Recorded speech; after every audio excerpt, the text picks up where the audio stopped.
Did you ever think you would make it? I feel I'm so close, I could taste sweet victory. I know this life meant for me. Adam, what's your point? The future looks bright. My handshake is better than anything I ever saw. It's right here. You are a one-of-one? My son's right about I it. don't think I've ever said this before. Okay, so I good morning, everybody. I got a text message a minute ago. Curtis Yarvin wanted to say happy MLK Day. It's Martin Luther King Day. If you guys didn't watch the podcast, he was a big fan. And it's great to be with everybody. It's hope you guys are celebrating today, spending time with the family. For whatever reason, Valuetainment's got us working today. I mean, I'm like, give at least give MLK off. You know, yesterday Merle and Tikron over at the house. They're like, you know, PHP's got MLK off now, but Valuetainment's still working on MLK. I sent a request in. Who does? I don't like this kind of stuff. Whatever, like, give it a dude. break. Let people take a Whatever. week off, or 2 or 3. But anyways, while this was going on, Florida was kind of cold. This whole, I don't know if you guys heard about it. This is second year in a row it was snowing in Florida. Global warming's really taking a hold of Florida in a big way.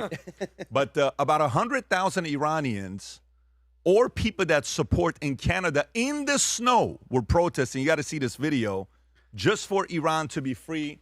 And I don't know who they're asking for help, because Canadians typically don't like this one guy who works at this one house that's white. They don't like him a lot. They said he's too tough. But they're now asking him to intervene, which is great, because that one guy's the guy that can get the job done. And Iranians at the same time, while this is going on, it's tragic. The number keeps climbing.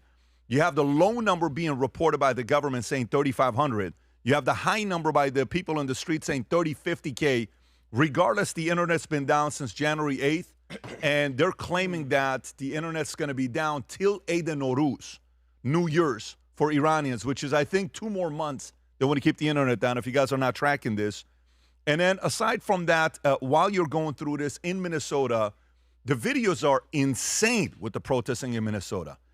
We were just talking about it earlier this morning with Ilan and Vinny and I, that it looks like it is moments away from massive, it's one event. You know, the whole campaign would be good, and the lady that got shot, unfortunately, of course, you don't want to see anybody getting killed, and that's a very, very unfortunate situation. But it looks like they're pushing for more, almost as if they are not happy with what happened. They want something bigger. Mm-hmm. And ICE, I don't know how many officers they send. Rob, I saw a report, 3,000. I saw one, 15,000 that they're sending to Minnesota. And then you have Ilhan Omar calling U.S. to God, you know what, United States, which you have to play this clip, folks. If you're in a good mood, we want to skip the clip when we play of Ilhan Omar. Ilhan Omar has a gift. You know what she's good at doing? She can change a mood like this. Quick. Say if you're in a positive mood, you've been listening to Norman Vincent Peale, Power of Positive Thinking. Maybe you're reading Proverbs. Yeah. Or you're like watching an old motivational video like from Art Williams, Just Do It. She can go, boom, steal that from you. She's so gifted on her ability to do that. Just ruin your day. And I think a close second, they're competing very close to each other. Don Lemon is on that list as well. Don Lemon went to a church. I don't know if you guys saw He this. might win. He went to a church talking to this pastor, and this pastor's like, look, man, let me just talk about the good news. And then Don's in his face. If Don is trying to get everybody on, you know, people that are going to church to not like him, he's on track. He's doing a great job. But it looks like from some of the stories that came out, there may be some issues with that if anything does end up happening. And then Trump announces tariffs on Denmark and 7 other European Union nations over opposition to acquiring Greenland. And those guys are now sending it back, which is a pretty big story of what's going on here. Wall Street Journal apparently tried to do a hit piece on Trump, and they said Trump is not good for this, Trump is not good for that, Trump is not good for this. And then they run a poll on who Americans trust more for the economy, for inflation, for protection. Everything came out. They trusted Republicans more than they trusted Democrats. So hit piece ended up becoming an endorsement. So I guess Trump is probably saying, thank you, Wall Street Journal, no matter where he's at. And apparently Trump was having dinner last night. Tom was talking about a steak and potatoes, and he wasn't too happy about it. But that's a whole Italian. He's not a fan of Italian, according to what Tom was talking about. It's an inside joke. Don't go write that. Tom is just joking. Exiled Crown Prince which he's also known for, Reza Pahlavi, implores Trump to follow through on Iran strikes. At the same time, Trump calls for new leadership in Iran, says sick man Ayatollah Ali Khamenei has made nation worse place to live.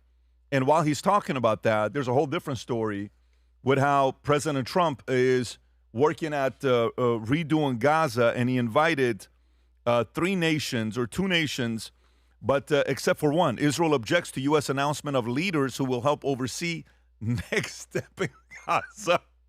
Except Israel's not involved. This guy's got a sense of humor. You gotta love his sense of humor. Homan says Trump administration needs better messaging. Probably right. Aspiring conservative lawmaker head gushes with blood. You got to see all these videos. They're not pretty. Mortgage rates at low level. These prophets, economic doom, are worried about another collapse, which could be around the corner. And then we have Gavin Newsom that had Ben Shapiro on his podcast. 5 highlights of what happened there. And then Piers Morgan, who does great work, I believe, with all the debates. He got hurt over the weekend. We pray for him to have a speedy recovery. I spoke to him a couple days ago. He's doing fine. He's doing okay. Thank God. Much love. Send some love over to his way. And then we got a few other clips we got to play you. Jon Stewart. Vinny's got a message for Jon Stewart. Vinny's a big fan of Jon Stewart. And Jon Stewart finally addresses whether he'll run for president or not. And Vinny, I don't know where you stand with that, Vinny. I'm assuming you want him to. You don't want him to. I'm sure you're going to cover that with us here in a minute. And there's a bunch of other things that's going on as well. Having said that, let's get right into it. I'm trying to see what story to start off with. Rob, let's just go into the Don Lemon story. Let's go with Don Lemon. So Don Lemon goes into a church, okay, and he sees this pastor. This pastor is there minding his own business, doing his thing, and all of a sudden, everybody sees this clip going viral, okay? And the clip is of Don Lemon with this pastor. And the pastor's like, what are you doing? Like, let us do our thing. Just watch this clip to kind of get an idea what's going on here. Go ahead, Rob. What do you think of this? I mean, this is unacceptable. It's shameful. It's shameful to interrupt a public gathering of Christians in worship. But there were folks who will say, I have to take care of my flock. okay, but listen, we live in there's a constitution in the First Amendment to freedom of speech and freedom to assemble and protest. We're here to worship. We're here to worship Jesus because that's the hope of these cities. That's the hope of the world is Jesus Christ. I want to be very respectful. Please don't push me, though. We're here to worship Jesus. Yes. That's why we're here. Yeah. Okay, that's why we're here. Okay. That's what we're about. Don't you think Jesus would be understanding we're about and love these folks? We're about spreading the love of Jesus. But did you try to talk to them as a No Christian? one is willing to talk. Okay. I have to take care of my church and my family, so I asked that you actually would also leave this building. You don't want us to chronicle what happened? Unless you're here to worship. I'm always worship. I'm a Christian. We're here, we're here to worship. We're here to worship. Okay. Thank you very much. I appreciate it. So, Rob, give us the context of this. This is what? This is at a church, I believe, in Minneapolis, right? Yes, it's in St. Paul. From what I found, the church is in St. Paul. The pastor that is at the church also works for the local ICE organization, and that is why the protesters showed up to protest his church service. But apparently what they violated was called the FACE Act, which prohibits you stopping people in a house of worship, and that's punishable by up to 10 years in prison and a $250,000 fine. Vinny, where are you at with this? Well, okay. I know from time to time I speak about evil on this podcast, and I want people to know I'm not doing it out of repetitiveness. I'm not doing it because I have a lack of content. I just want to show people over and over what we're dealing with. Ephesians chapter 6, verse 12, it talks about not flesh and blood, but about evil people, okay? I honestly think Minnesota is cursed. In 2024, Rob has a video. Rob, you can just fast forward it to the end. Satanic worshipers honored Tim Walz with the plaque celebrating his refusal to oppose the spread of Satanism at the state capitol. Look at this. Yeah, Pat, let her read this. Rob, go ahead. This is in their state capitol.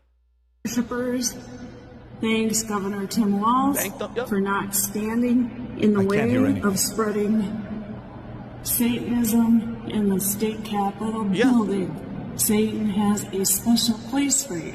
Wait, what? This is in the state capitol. Place for you? This is a plaque. This was a plaque of Baphomet expressing gratitude for a Democrat-aligned coalition of Satan worshipers, and the inscription proclaims that Satan has a place reserved for Governor Tim Walz. This is where, though? This is in the Minnesota? state capitol in 2024. I don't know if it's still there, Pat, but this is what I'm trying to tell people. And Rob nailed it. The freedom, it's the freedom of access to clinic entrances, the FACE Act, federal law that makes it a crime to use force, threats, or physical obstruction to prevent someone from accessing a place of worship, okay? And Don Lemon knows what he's doing. Immediately after this, he was at the airport trying to cover his tracks, saying, I didn't know. There's videos of him before with the girl that was behind it, kissing her and knowing what he's doing. He's not dumb, okay? Do what you want, protest wherever you want. People are trying to worship and be in church. How many Catholic priests, Ilan, we talked about this in the back, were arrested for trying to tell people to not have abortions? They've arrested Catholic priests and gave them 6 months in prison, okay? And this is the one thing that's bothering me about this. Pat, you nailed it, that it's going to keep going over. How many more warnings? How many more investigate launches? How many more? Pam Bondi's tweets yesterday were so infuriating. I know the AG, the Assistant Attorney General, she was saying, we're going to look into it, we're going to look into it. Look into what? You have the video. This is exactly what the statute says that they're doing wrong, and it infuriates me. It infuriates me because if Democrats were in charge, every single person in Minnesota would be in jail right now. From the mayor to the governor to the protesters, anybody involved with this tomfoolery would have been freaking locked up, but it's Republicans, okay? They just bark and Democrats bite. It drives me crazy. Tom, where are you at with this? Well, I'll tell you where I'm at. Not to be repetitive, we can go back to right after 9/11. And in New York City, conservatives and Americans were warned not to block the mosques that were in New York, that the FACE Act would be, that you would be violating the FACE Act and you would be prosecuted.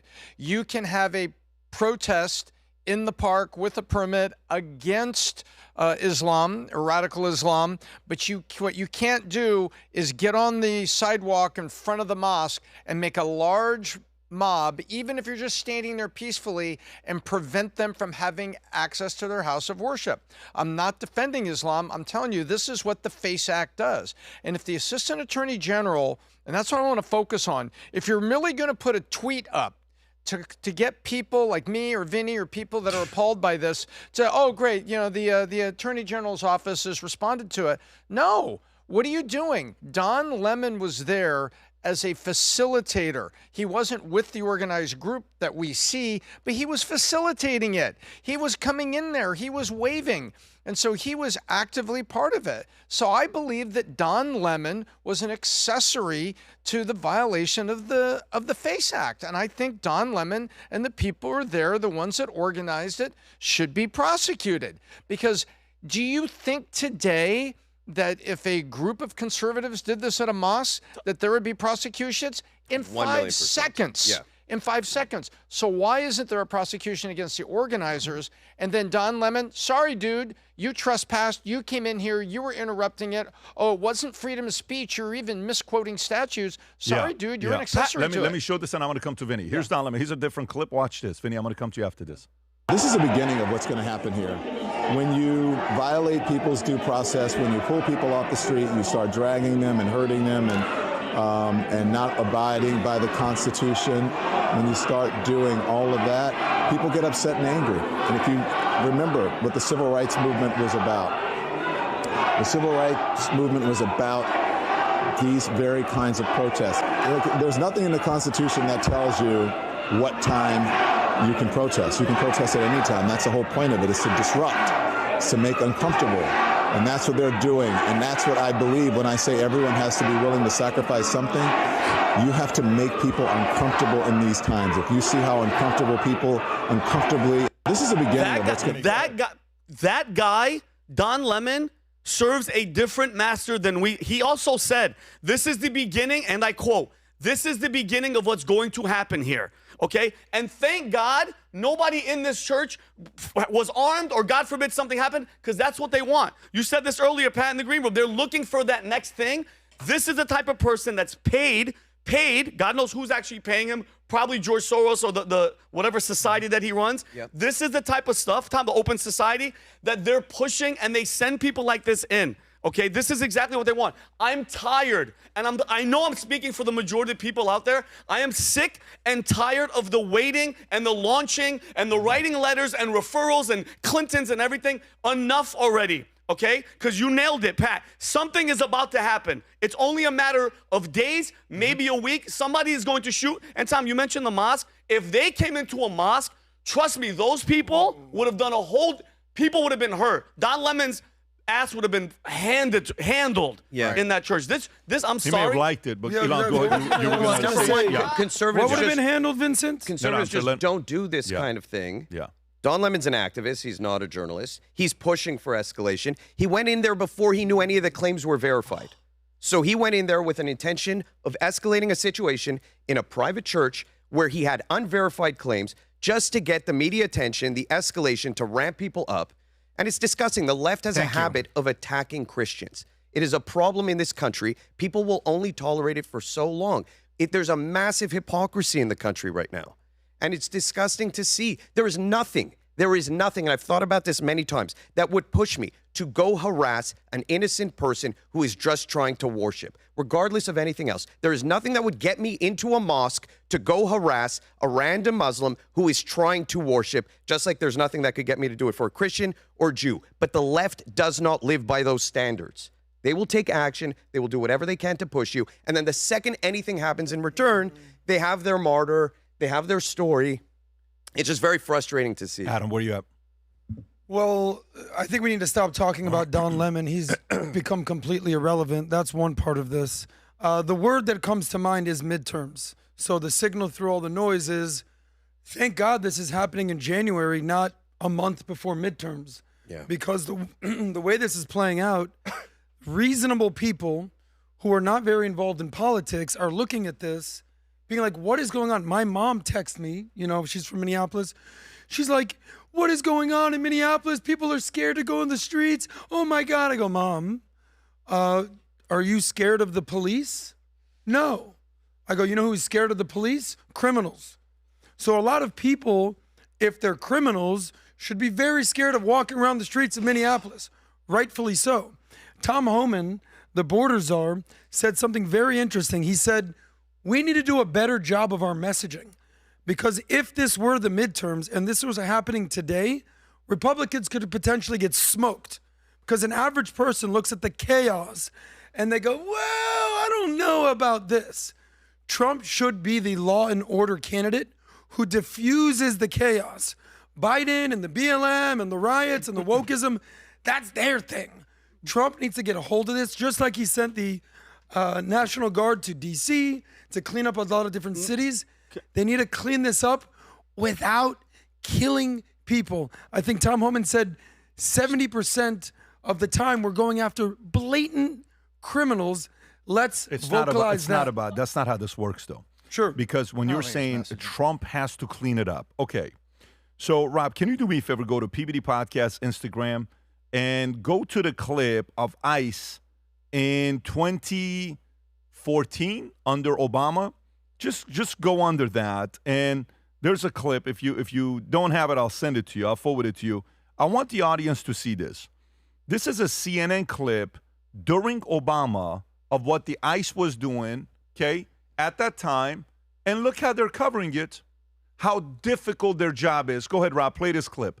Go ahead. Just before the sun rises in the Windy City, Immigration and Customs Enforcement agents fan out across Chicago to arrest criminals in the U.S. illegally. Tac 1, Tac 2, Tac 3. CNN was granted exclusive access to witness some of those raids. How quiet it is. Just watch, and then I'm going to show you something else right after. We got 3 targets this morning. Some of the neighborhoods a little sketchy, so we got to make sure it's not just the target we're looking after, but other people around us. They want to come out extra early, like right now, because they want to catch these people before they go to work. That's why it starts so early in the morning. Ready to check? All right, let's roll, guys. Okay, you see that. Now watch this. Rob, can you do me a favor? Go to that clip that I sent you. Look at this. Look at this. Barack Obama in 2015 awarded Tom Homan the Presidential Award for service for making America safer at ICE. 10 years later, liberals want Tom Homan killed. It's the same Tom, but a different Democratic Party. What's the moral of the story here? I don't think there is winning here for Trump. I really don't think. If you remember a year ago, it's probably 2020. It's not even a year ago. I would say it's 2024 July, August. And we're talking about how many million. It was the month where there was a record-breaking 228,000 people that came in. Could have even been, November or October, record-breaking. Most illegal immigrants crossing the border. And then they said, this guy sends me a package. I'll never forget. I talked about this the other day briefly with the last Home Team podcast we did with Ann Coulter. The guy sends me a packet, and he says, Patrick, this is going to be the nastiest thing to get rid of all these people. It's going to be so difficult. And I'm reading the entire report at the house, and all I thought about is the moment they get in, the optics, to do this many people to get rid of, there is no way you can do it. Like, I'm getting a call from a friend, somebody you guys all know, a friend. This is not good. Why are you guys doing this? I'm like, do you realize they're checking IDs of citizens? That's what they're doing. But that's what they can do. And that's what they're supposed to do, to check to see if you have an ID or not. Why do you have an ID? So somebody can check your ID to find out if you're legal or not. That is not illegal. That's not something that they can't do. But because it's going to go to the heart, there is no winning. You said something, Trump's got to get a control of this. Notice under Biden, there was no protesting. Why not, though? Is it because Biden's such a great leader that there doesn't require protesting? Or is it the fact that you have to make chaos seem under a president to not want it again? They're playing this thing so perfectly well. And the media is running with it in such a perfect way that the American people, the percentage on the left and the independents that just watch the news and are like, oh, my God, this is horrible. Have you guys seen some of these clips? Yeah. Have you guys seen some of the? My own brother was. Rob, can you play some of these Minnesota clips that we got that I sent you? So go. Let's see which ones we got here. Go to. I'm trying to see which one we go here. Go to the one with. First of all, that's a concert from Bruce Springsteen. We don't. Okay, here's a man. Okay, here's a man, pro-ICE man, touts slogans in favor of police. Here's what happens shortly after. Watch this guy. You fucking fag! Go get a job. Watch this. They take his glasses. He chases down to get his glasses. Gets tripped once.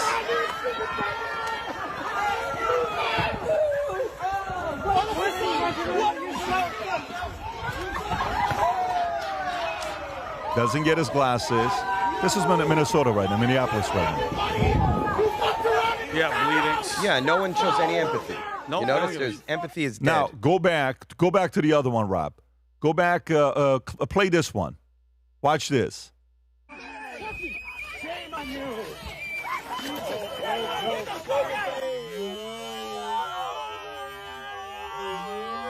Tripped him and look, boom, running into him. Tripping him. Another assault. They're trained to do this. Of course. And they're putting ice and pouring water all over the floor to make it slippery for them, too.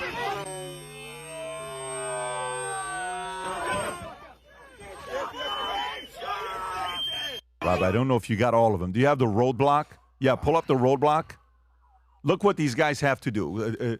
Is that the one? No, it's not. It's the other one, Rob. Yeah, right there. Watch this one.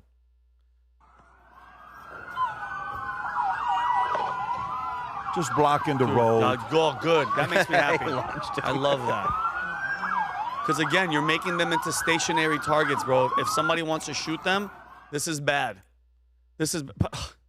They're continuing to do this left and right. There's even another. Okay, this is the last one, Rob. Can you play the one with that one right there? Watch this. This guy finally gets sick of it. Says, look, people got to get to work. Well, that's where they lose, when they disrupt people's ability to get to work. Yeah, look at him. He's a nurse. Probably. Yeah, this is actually where they lose support when they do things like that. Did you see? Did you guys? We can't show it because of the outlet that it came from. But there's a video of these leftists in Minneapolis. ICE is trying to apprehend a child sex offender, a pedophile, and he pulls up and he goes, "Hey, you guys are stopping me from getting a sex offender." Yeah, it's crazy. Play this one, Rob. We're here to arrest a child sex offender, and you guys are out here honking. No, we're press. Yeah. All of a sudden. That vehicle right there is honking and impeding our investigations while we're trying to arrest a child sex offender.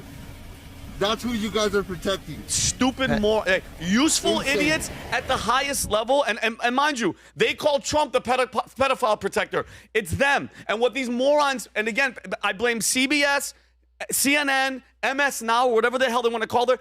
Do they forget? Trump rescued 62,000 missing border kids from sex slavery and forced labor, okay? And Adam, I disagree with you 100%. I think they doubled down. Invoke the Insurrection Act, get the National Guard in there, do a sweep, and get rid of all of them.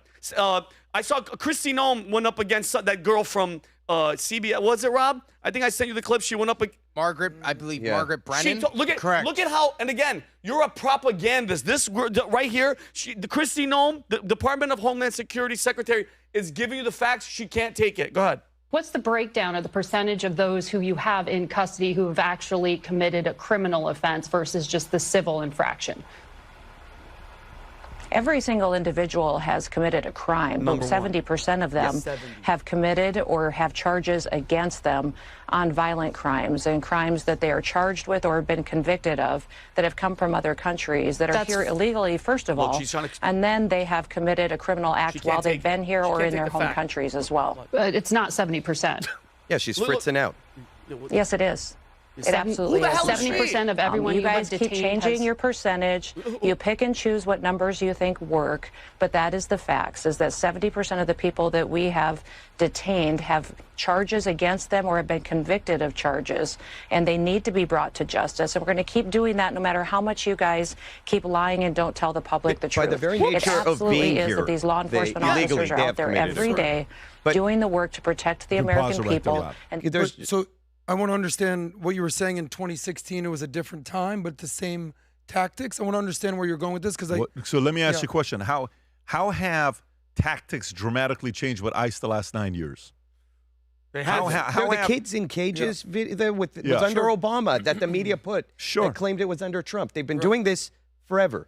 So I think what you're insinuating is it hasn't changed much, but the coverage has. Yes. But explain to me, how have tactics changed? Did they arrest when they deported the 3 million under Obama? Were they nicer then than they are today? No. Like, do you really think the approach was gentle? How do you deport somebody gently? You don't. Yeah. The difference. We got this cool plane ticket for you. No. So I'm going to go rapid fire here. In 2016, Barack Obama, who deported way more people than Trump, was the president. He wasn't running for re-election. He was the darling of the media. He was what's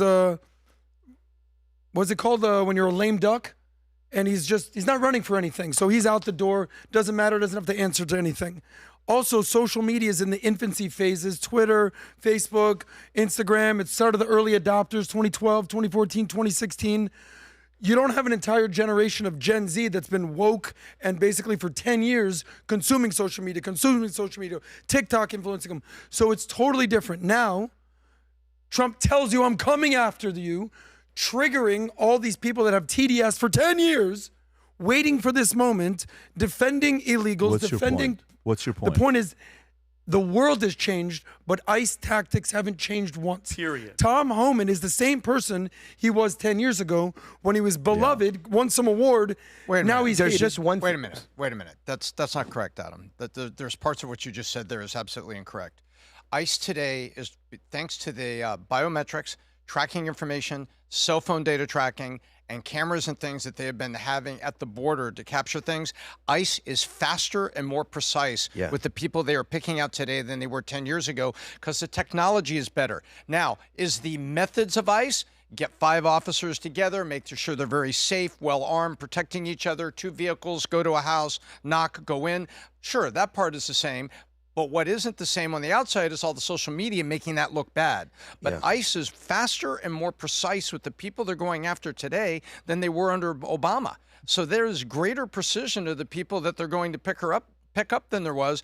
But now they're under this light of social media and paid protests that you can't make it look good. To Pat's point 10 minutes ago, for the question he's answered, ICE hasn't changed. Technology has changed, but social media is now, and paid protests are making them look bad. I agree. How do you win that? Tom, I actually agree with you. How do you win that in the court of public opinion? So I agree with you. That was ICE Pat's has point. not changed. Technology has changed. All that information. So social media, if you're gonna go there, I agree with you.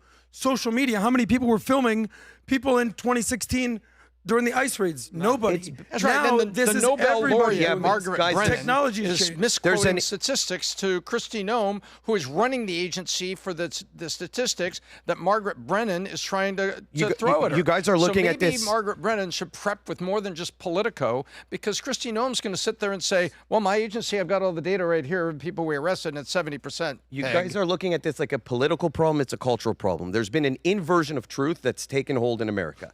What's good is now bad. What's bad is now good. I agree with you. So we're not going to win this on any other level than affecting the culture, getting people back to... What kind of country can be sustainable that starts blocking people trying to go after child predators?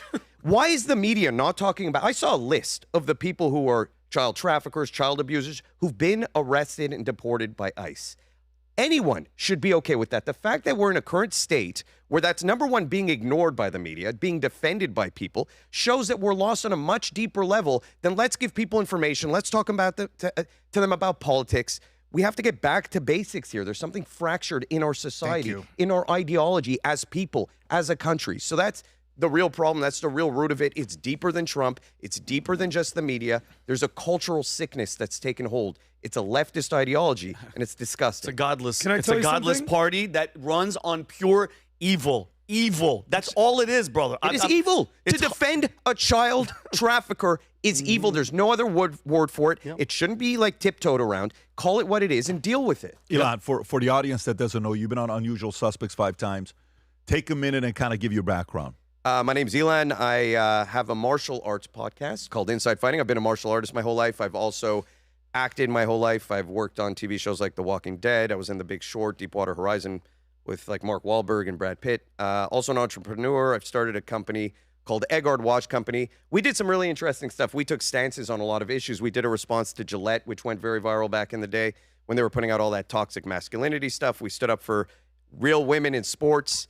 We stood up against vaccine mandates. So we're well known for all of that kind of stuff. And just, always trying to start businesses to the point of driving myself crazy. I let him choke me out in the back just to see if he was the real deal. Yeah, I'm the real deal. I was gone for when it 5 comes to minutes. fighting. I love it. I love it. Can I give our friend a little bit of credit right now? Yeah. And I'm sending this to Rob. You're absolutely right. Because, and this is something that I go to the well on quite often, about how the Adam, I common really want shared to go to the values- next story, buddy. So if you want to go quick. The common shared values that we have completely declined. So what you're saying is accurate. Our shared values that once defined us, we no longer have. Yeah. So everything that we're talking about, we wouldn't have been this divisive 10 years ago. Let me get to this. While this is going on, Rob, can you pull up the hit piece on Trump? Wall Street Journal. Watch this, folks. This is supposed to be a hit piece on Trump that we're talking about, okay? So they write this article. It's Trump's economy and voters are unhappy with it. WSJ poll finds. Okay. Can you please go to the poll, Rob? Go all the way to the bottom of the poll and just show, you know which one I'm talking about? Yep. If you can go to the bottom, Rob. Watch this. So they're asking him questions. When you look at the headline, you're thinking they're not happy with Trump. Now, when they asked him who they trust with the economy more, here's what the answer in the reports came along. Watch this. Okay, so how many people at the top, Rob? Let me just kind of look at the number. 1,500 registered from the 8th to the 13th. It asked which party in Congress, Republican or Democrats, is better to handle various issues. Economy, Republicans 38, Democrats 32, Republicans +6. Inflation and rising prices, Republicans 38, Democrats 32, +6 for Republicans.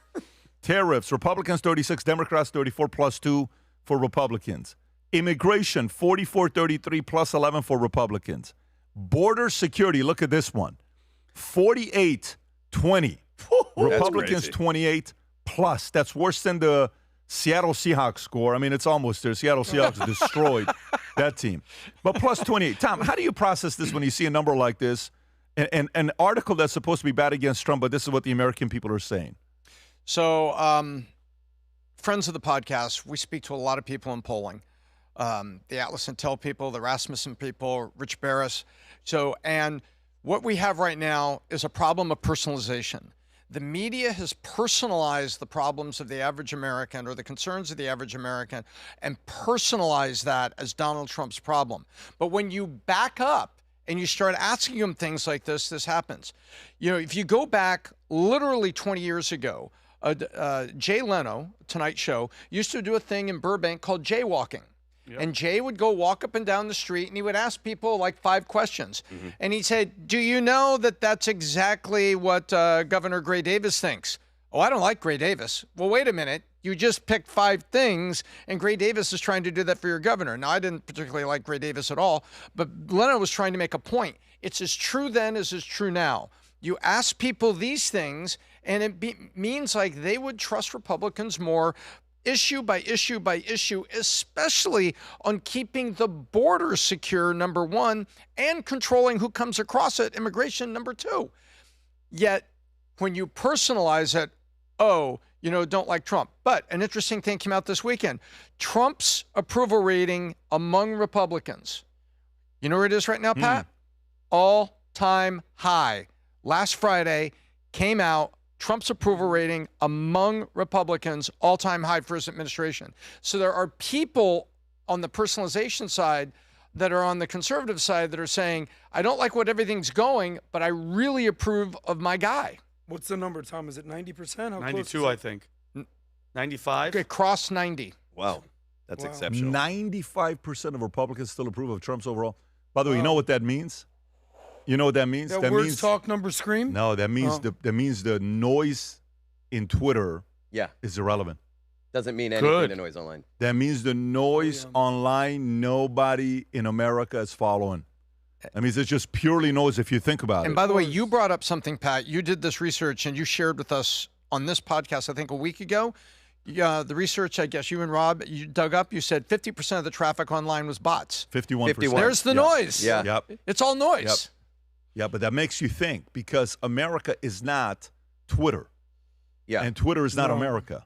It's hard. You have to remember that because I get lost in the noise. You know, they put out these messages that, the right's fractured. And if you live in that Twitter world, you'd think there's absolute chaos. But then you come back to this and you see there's a lot of it can be good and bad. So when it's in your favor, you can think you're ahead and it flips. The one part that I do think, if things go the way it is right now, how bad will midterms be? What do you think? How bad will midterms be? It will not be as bad as everybody thinks, but Republicans will lose the House. It will not be as bad, but they'll lose the House. It will not be like a blue wave, but it's going to flip. As of today. Anyone who makes predictions usually is wrong because look what happened last midterms when it's going to be a red wave and it was nothing. Yeah. So I don't do that. All you can do is control the controllable and do what's in front of you. So, in America today, you have to remember it's a binary situation. So if you go to the average person and go, hey, how do you think Trump's doing? Well, I don't really approve. I don't want to know what's going on. Well, would you vote for him or Kamala? Hell no, not Kamala. No way. Well, would you vote for Biden? No way. Well, how would you compare Trump to a Gavin Newsom? No way. So if you just try to analyze Trump, it's very easy to be critical of somebody. But when you compare them to a worser option, the lesser of two evils, then you understand, all right, which one are you going to pick? Well, there's a Kalshi on this. And by the way, that's a real Kalshi. Look at the bottom left. Look at the dollars on that. 3,400,000. So it's not like it's a $22,000 Kalshi. There's a lot of people putting up what they think's going to happen. And by the way, we trust Kalshi. We understand what's going on there. It could be that this is just a glitch in the system or sugar high because of this ICE thing. We have 9 months until we actually have to vote. Things could change dramatically. But you know what question about that. What drives me crazy is we are running the show. The president Republican, the House Republican, we are in charge, and it feels like nothing is being done to get stuff done or to protect the people that need your freaking protection. And I know I just said it, Pat, but enough of this nonsense of we're going to do this, we're going to refer, the Clintons are bad. No, do something. What is Pam Bondi actually doing? What is Kash Patel doing? What are they doing? What do you want to see, Vinny? I want one arrest. I want one arrest. Let's go back to the auto pen. He came out, they said it, it's a fact, done deal, the pardons were revoked. Remember, Tommy? Okay, now what? Now what? We're just sitting waiting. Okay, so we all know Biden wasn't in charge, all the auto pens, and the list was insane. What are you doing? Because time's ticking. In another year, a year and a couple months, it's over. And we saw the videos. Jennifer Welsh, she looks freaking. You want to talk about evil white liberal women? Look at the face of Jennifer Welsh.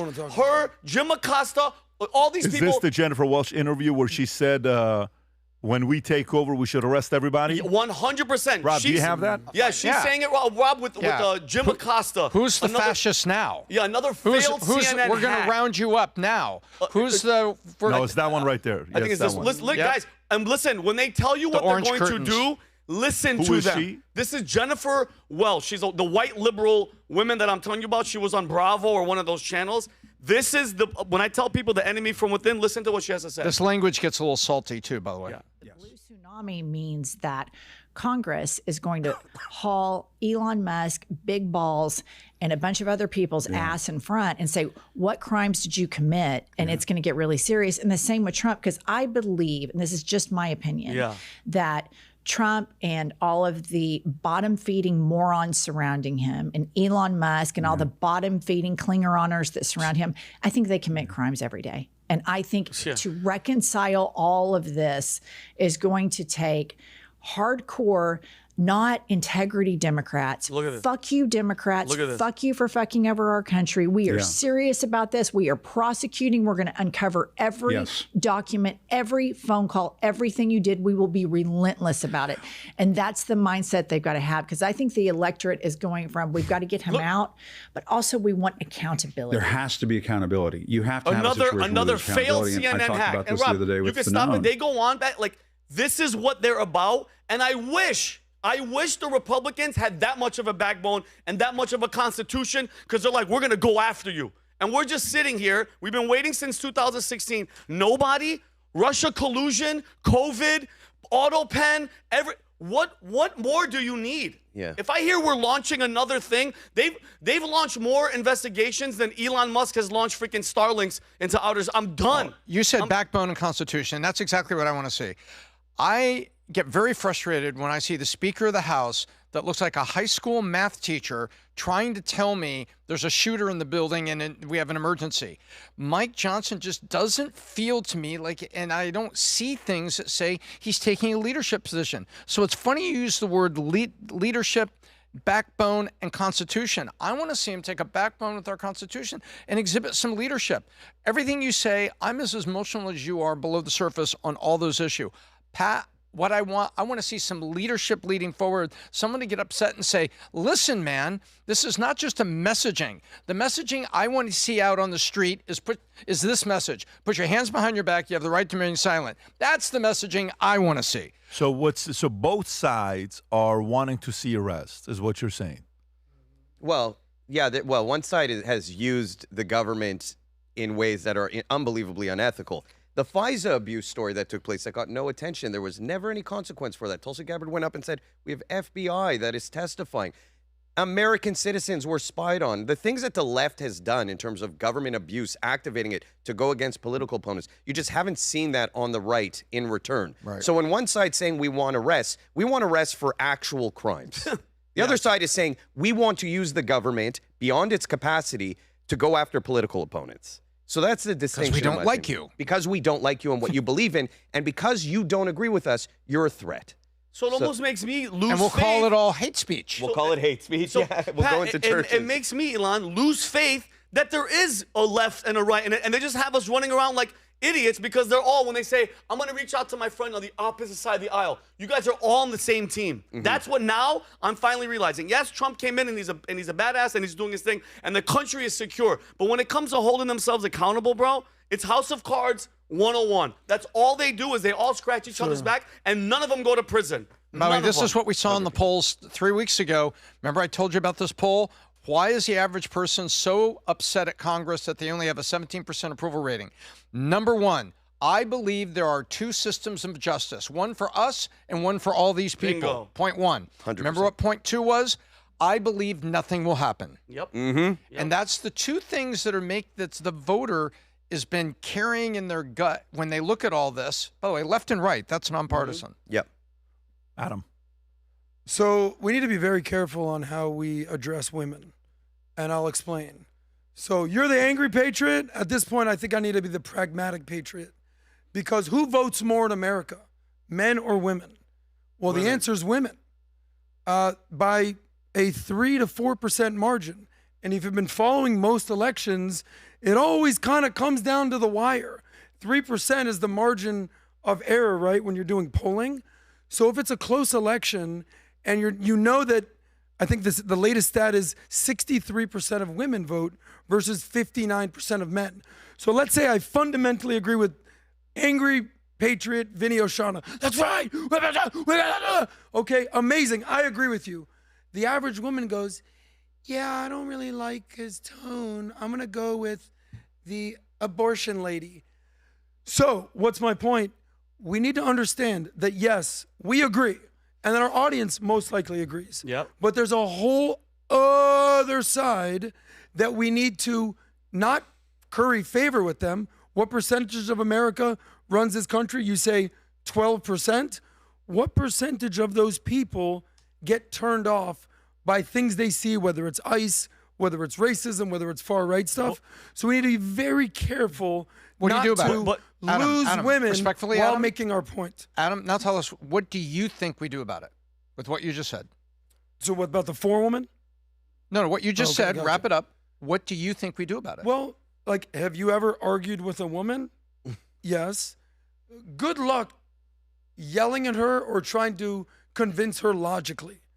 If you say, like, I got in a little stupid fight with my girl this weekend, and her whole thing was, can you just be nicer when you say it? I said, am I right about what I'm saying? Yes. I said, did you screw up? Yes. What should I do differently? She goes, just be nicer when you say it. So what's my point? Sometimes the way you say things does matter, especially when you're trying to win elections, and it's 1 or 2 points in the middle. But in 2020, Okay, tell you what. See, I'm trying to grow up Tom, here, can I make Pat? this point? Adam, Yeah. so say you're under arrest, you're going back to Guatemala, Vinny's way, and then say it your way. It's not. What are you trying to get me in a little scenario here? What are you trying to do? No, I'm trying to get you to present a plan. I'm saying that lady right there is obviously, who's the lady? I don't even want to say her name. Ugh. She's obviously obnoxious. She's obviously a Trump hater. Yes. But do women listen to her? I guess. Of course. So it's just about being a little bit more palatable to the common sense voter. I'm not saying to water down anything. I'm not even singling out Vinny. I know. I'm just saying, if you're going to be the words talk numbers scream guy, the numbers are screaming more women vote than men. Women tend to be a little bit more emotional, less logical. Okay. So we just need to know that. But in 2024, these women voted for Trump. These women saw Kamala and all her BS and the billions of dollars put behind her, and they went, we don't want that woman, because that woman is full of you know what, and that guy is Big Daddy and he's the boss. Great and he's going point. to take this country and he's going to lead us to victory, because these people aren't used to, Adam, think about the soft leaders we had, from Obama to all these guys. They just want to say the right thing and no action, zero action. This is the father that's coming in that's laying down the law. And that's what we need. And I'm sorry, I don't think watering down the message, because Adam, we went from trans dancing into the military to the Secretary of War. Enough is enough with this BS, and I don't give a damn about Jennifer Welch and her evil freaking face and trying to push people towards the darkness, okay? We are winning so hard, but the media is run by the same evil people that run the media are running the left, okay? Zero positivity. And these women need to understand if they become and they start voting for the Mamdanis and the softer and guess what? You're going to be a second-class citizen just like they are taught in their book to treat your ass. Of course. Period. So I agree with you. So that's where I'm coming from. Answer this, because there's a trending thing all over social media right now. 2016 versus 2026. Is Trump the same person he was 10 years ago? No. Or has he changed his tone just a little bit? He's changed. He doesn't need to be. He doesn't need to. All the investigations and everything are coming at him. So is he speaking a little bit more moderately and pragmatic? Yeah, he doesn't have to run again. Or he doesn't have to run again. He doesn't have to run. He's not second real. You tried it about Obama. He's like technically, he's in chill mode. In my opinion, Trump has 2 more elections. He's not running, but his administration is. He has midterms and then 2028. Would it be fair to say that Trump is a different person these days than 10 years ago, the way that he acts? No question about it. But he doesn't have another term to win. He does have midterm, and he does have replacing himself and somebody taking over. And he's not on the ballot, but his administration is. He's not, but when it's time to be tough, he's still being tough. But he is definitely a lot more gentler and a lot more smoother than he was 10 years ago. No question about it. But you have to realize, you know, when you watch somebody play games, if somebody is better at playing games than you, you're going to lose. So let me explain what I mean by this. Remember when Marco Rubio was going against Trump and he tried to be Trump? What happened? Remember when Ted Cruz was going against Trump and he tried to be Ted Cruz? What happened? Yeah. Remember when Rand Paul did it? It was horrible for Rand Paul. He should have never done it because he says, you know, I've never said anything about him, and trust me, there's a lot of subject matter there for me to make fun of Rand Paul. Yeah. So, you know, you don't play a game against somebody that was born that way. Yeah. This guy was born to troll the hell out of you. You don't think Trump trolled his brother? You don't think Trump upset his dad and his mom? You don't think Trump's been that guy since he was 6, 7, 8, 10 years old? Of course. So here's the point. If you go up against manipulators, okay, who know how to manipulate better than you, and you try to beat them, they've been doing this for 50 years. I was on a call with a guy that's a very well-known guy in media this weekend. We had an hour-and-a-half call together about Iran. And he says, I don't understand. He says, look, you have to realize one thing we're better than the Republicans, the Democratic side. We know how to make a lot of noise. We know how to make a problem that's a 3 make it seem like a 9. I mean, literally, the Democratic Party is LeBron James when he flops. That's exactly what they are. Right. The Democratic Party and LeBron James, they're identical. Yeah. Have you ever seen these clips where and they get paid very handsomely to do it? Jason Tatum just goes this way, doesn't even touch LeBron. LeBron all of a sudden goes like this, gets a foul, they're going the other way, right? That's the Democratic Party. He'd be a great soccer player. But you know what Michael Jordan was? Michael Jordan was a Republican the way he played. You had to really hurt him for him to act like he was hurt. He's not going to show it to you. That's in the DNA. You can't change that DNA on how it is. So I don't know. I don't know what's going to happen. Because one's a victim and one's a victor at the end of the day. But I got to tell you, though, there are a lot of people that voted 95% support what Trump is doing. That's the highest ever. There's some people right now that are waiting saying, is anyone going to get arrested? What did Nick Shirley do? Is anybody going to get arrested? Are you going to walk in and guys coming out getting arrested? Is that visual going to be taking place? That's what some of these guys want to see. And I think it needs to happen. And the process, unfortunately, when you're doing it legally is a lot slower than when you're doing it illegally. Meaning, if you want to illegally get Trump to take a mugshot, it's easy. If you want to legally get Trump to take a mugshot, it's not fast. It's slower. They're trying to do it the legal way. I think they're going to, they're eventually going to get to it, but it may be too late. It may be too late and they won't be able to do anything for it. Anyways, let's get to the next story here. Next story I want to get to is with Iran, okay? Trump calls for new leadership in Iran, says sick man Ayatollah Khamenei has made nation worst place to live. Rob, if you got that, if you want to play that clip. And then there is a story that goes with it. Is this it? Yes. Go ahead, Rob. Today, the president said it's time to look for new leadership in Iran. There was new calm on the streets of Tehran this weekend, but evidence of the recent unrest and violent crackdown remains. Today, Iran's Ayatollah said, we consider the U.S. president guilty, both for the casualties, for the damages, and for the slander he made against the Iranian nation. President Trump punching back, calling for an end to Khamenei's rule, adding the man is a sick man who should run his country properly and stop killing people. The exchange follows nationwide protests and a violent government crackdown. Thousands have been killed. President Trump had threatened to take action against the regime if it did not stop killing civilians, but on Friday praised it for sparing protesters. Did Arab and Israeli officials convince you to not strike Iran? Nobody convinced me. I convinced myself. You had yesterday scheduled over 800 hangings. They didn't hang anyone. They canceled the hangings. And this week, satellite images showed the U.S. Navy aircraft carrier, the Abraham Lincoln, which was rerouted to the Middle East amid those ongoing tensions with Iran. Meanwhile, the White House says the president has a range of options at his disposal. Jarika? Willie J. Okay, so he's got a range of options at his disposal. The Iranian government came out, and they've had the internet down since the 8th. They're saying the protesting has calmed down a bit.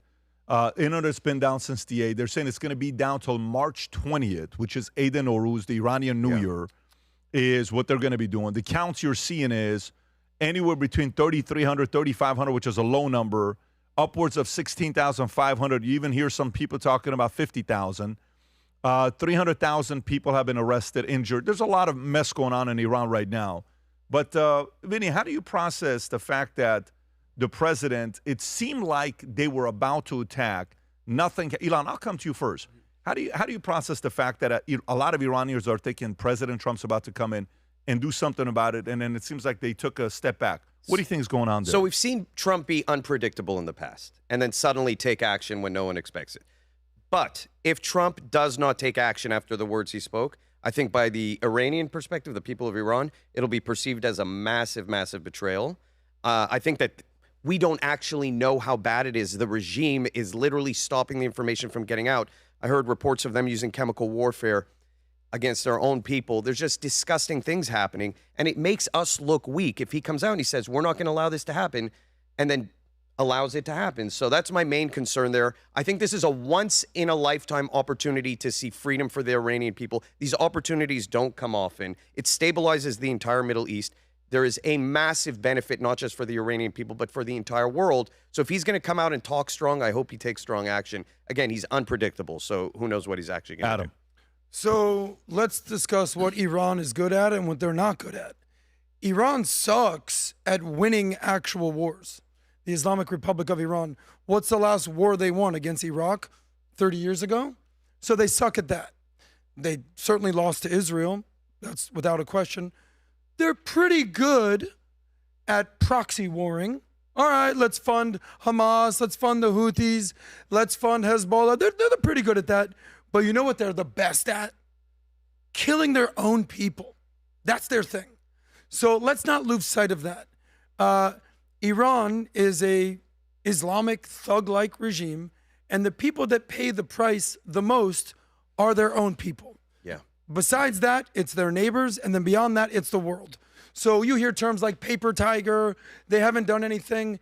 They're the typical guy who talks trash.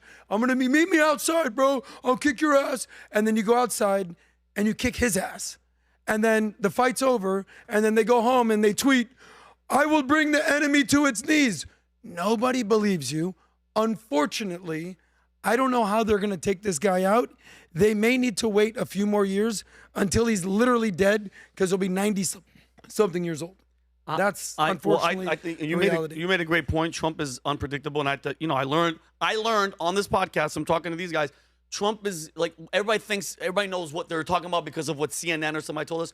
You don't know what he's really doing. We don't know the conversations that are happening behind the scenes. Maybe, just maybe, he doesn't want another, besides everything that's happening in Minnesota and everything, the last thing he would want is, because especially with what happened with Venezuela, another. We're going in and we're doing something else. That's one. And then number two, Pat, how much do you think of this has to do with him not thinking that Reza Pahlavi is the leader that could, because once they go in, guys, once we go in, Pat, they need the leader. You have to have somebody there. And from the comments he made last week, I think right now he's like, oh, damn it, that's not the guy. So we can't go in there to help, and then who's going to be propped up? Another Khomeini? No, they can't do it. So I think there's a couple of factors at play, but I do think one of the main ones is the leader isn't the leader that they thought could run the show. That could be one of the moments where he's like, okay, guys, we need to chill out.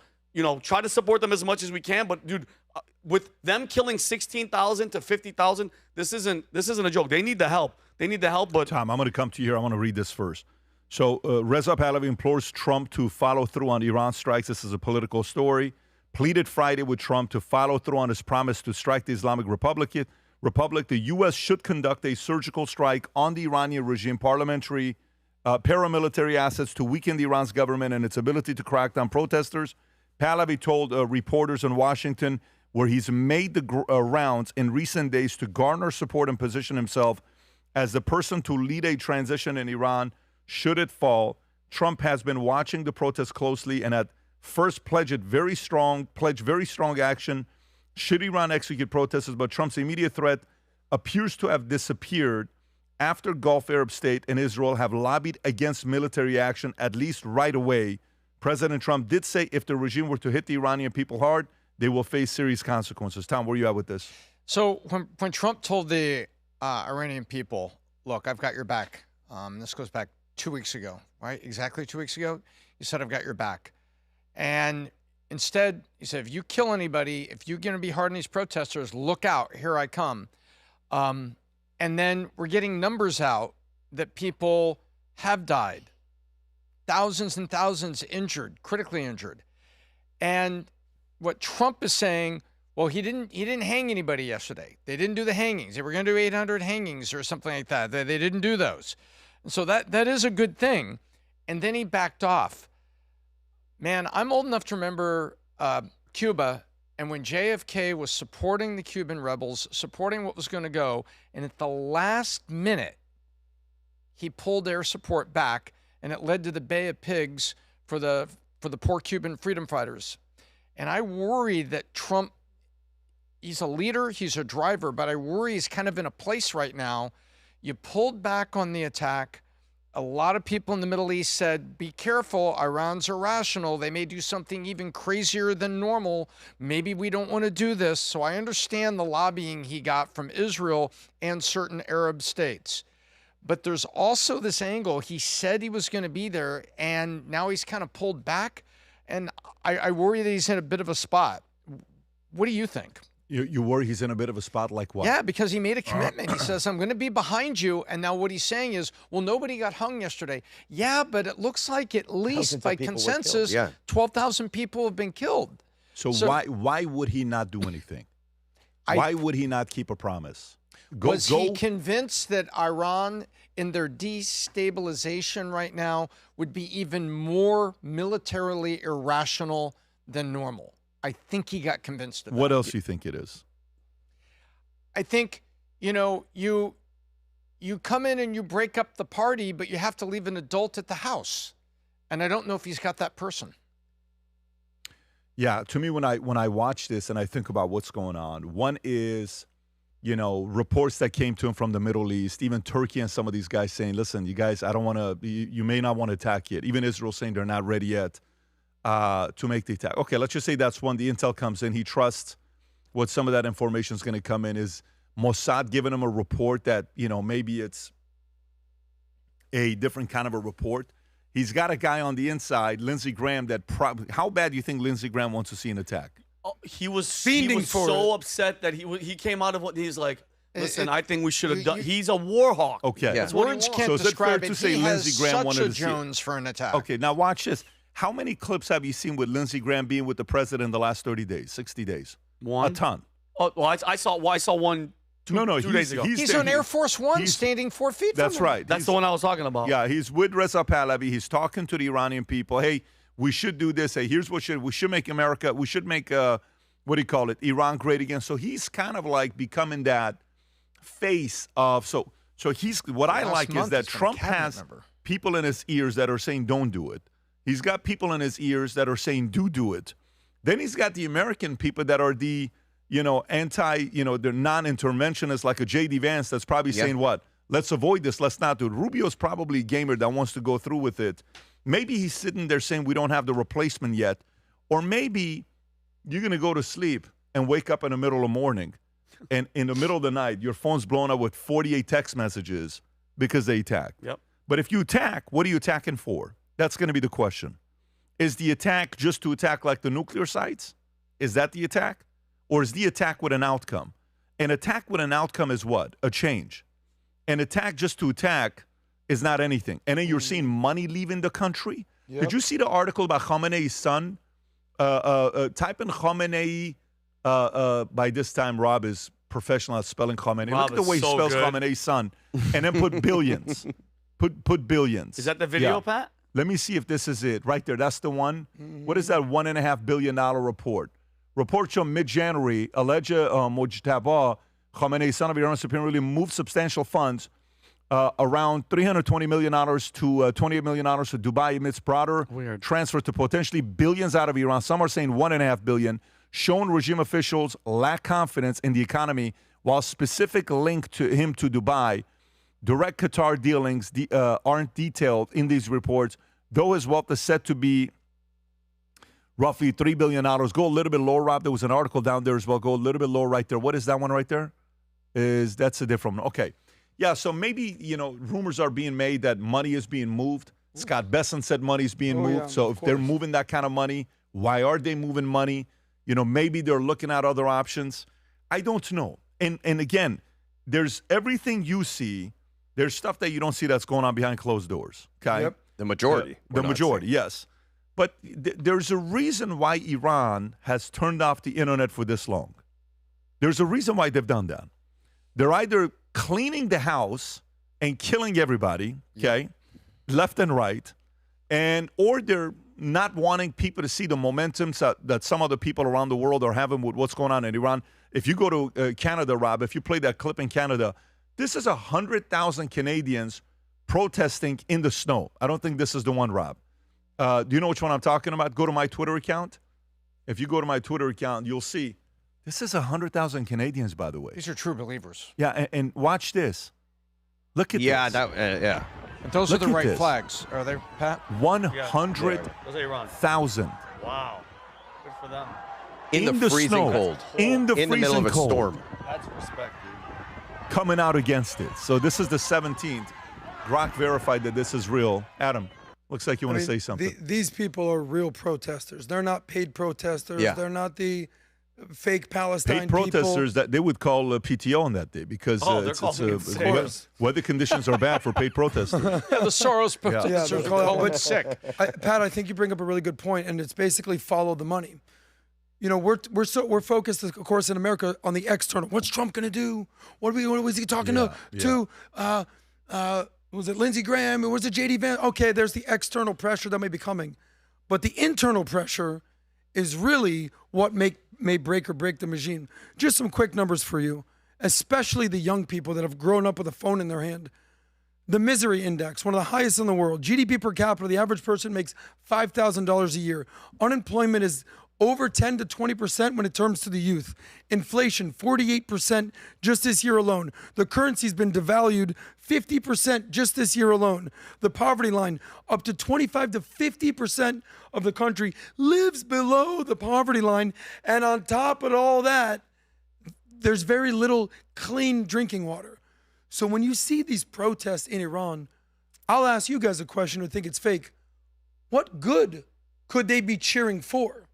There's nothing good coming out of Iran, and all the money that they've invested in their nuclear program and all the proxy war terrorists have all just been completely dismantled in the last 6 months. What good news is coming out of Iran? Did their soccer team do well or something like that? There's nothing good coming out of Iran, unfortunately. Again, at any time, you could hear a surprise news because they're still, bracing for impact. At any time with Trump, you could expect anything to happen where others could be ready for an attack. Till then, nothing's happened yet. A lot of Iranians are disappointed. We'll see what happens next. Okay, let's get to the next story. And Ilan, I'm coming to you with this one here. Israel objects to U.S. announcement of leaders who will help oversee next steps in Gaza. Okay, so this is kind of interesting what's going on here. Some people are confused with this. Some like it. Let me read it to you. Israel's government is objecting to the White House announcement of leaders who will play a role in overseeing the next steps in Gaza as the ceasefire moves into its challenging second phase. The rare criticism from Israel of its close ally in Washington said Gaza Executive Committee was not coordinated with Israel and is contrary to its policy without details. Saturday's statement also said Prime Minister Netanyahu has told the foreign minister to contact Secretary of State Marco Rubio. The committee announced by White House on Friday included no Israeli officials, but as an Israeli businessman, billionaire Yakir Gabay. Other members announced so far include two of U.S. President Trump's good friends, a former British Prime Minister, U.S. general, and a representative of several Middle Eastern governments. The White House said the executive committee will carry out the vision of Trump-led Board of Peace, whose members have not yet been named. The executive committee's members include Rubio, Trump's envoy Steve Witkoff, Jared Kushner, ex-Prime Minister Tony Blair, Apollo Global Management CEO Mark Rowan, World Bank President Ajay Banga, Trump's Deputy National Security Director Advisor Robert Gabriel. Ilan, strange story here. What do you think about this? Number one, if you wanted proof that Israel and Zionists don't control the United States, they're definitely not getting what they want. So from the start of this, I've always thought, what's the solution in Gaza? And I've always believed that after this ends, you know, Israel gave back Gaza in 2005. The goal was not to take it back again. I think that fundamentally there has to be a proxy government set up. I interviewed a Palestinian politician a while back, about a year ago, and he said something very interesting. He said the war can be summed up, and the entire conflict can be summed up in two words, one word for each side. On the Israeli side, it's security. On the Palestinian side, it's autonomy.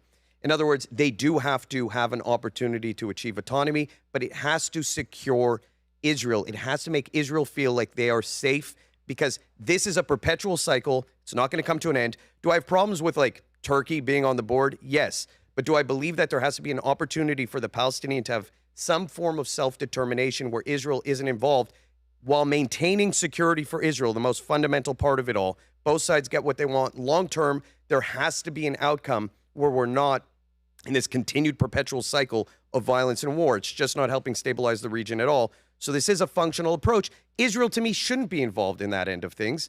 And I honestly, I don't have that big a problem with it. Adam. Yeah, I'd love to see Gaza have elections. When's the last time Gaza had elections? They voted in Hamas in 2005. Let me know how that turned out. By the way, Hamas ended up just killing the Palestinian Authority, and then they fled to the West Bank. And then you have, what's his name, Mahmoud Abbas, who's on his 20-something year after supposedly only be there a 4-year election. So please, have elections. For that matter, what other countries in the Middle East have elections that aren't sham elections? So, yeah, have elections. By the way, whether you like Netanyahu or not is irrelevant. No Democratic leader in the history of the current world right now has been elected more times than him. I'll say that again. Nobody's won more elections than Bibi. You may like him, you may not like him, but what matters is the people of Israel like him. So imagine if Donald Trump had the ability to run for more elections and he just kept winning and kept winning and kept winning. At what point would we say, yeah, who cares what the left say? This guy's a winner. So I'll double down on this. Would you rather be feared and respected or liked and everyone thinks you're a nice guy? In my opinion, Israel's sick and tired of trying to appease people and be liked. They just kicked everyone's butt in the Middle East, and they're basically saying, who's next? And in my opinion, nobody wants that smoke. And America and Israel, when they're aligned, the world is a lot better and safer place. So, but what do you think about the fact that they're not having Israel participate in the rebuilding of Gaza? How do you process that? I don't even think that's accurate. I think Israel is going to tell everyone, here's what we're doing, guys, and let's come to an agreement. So right now, who's running Gaza? Israel. So there's no chance that Israel isn't going to sign off on what's happening on their border.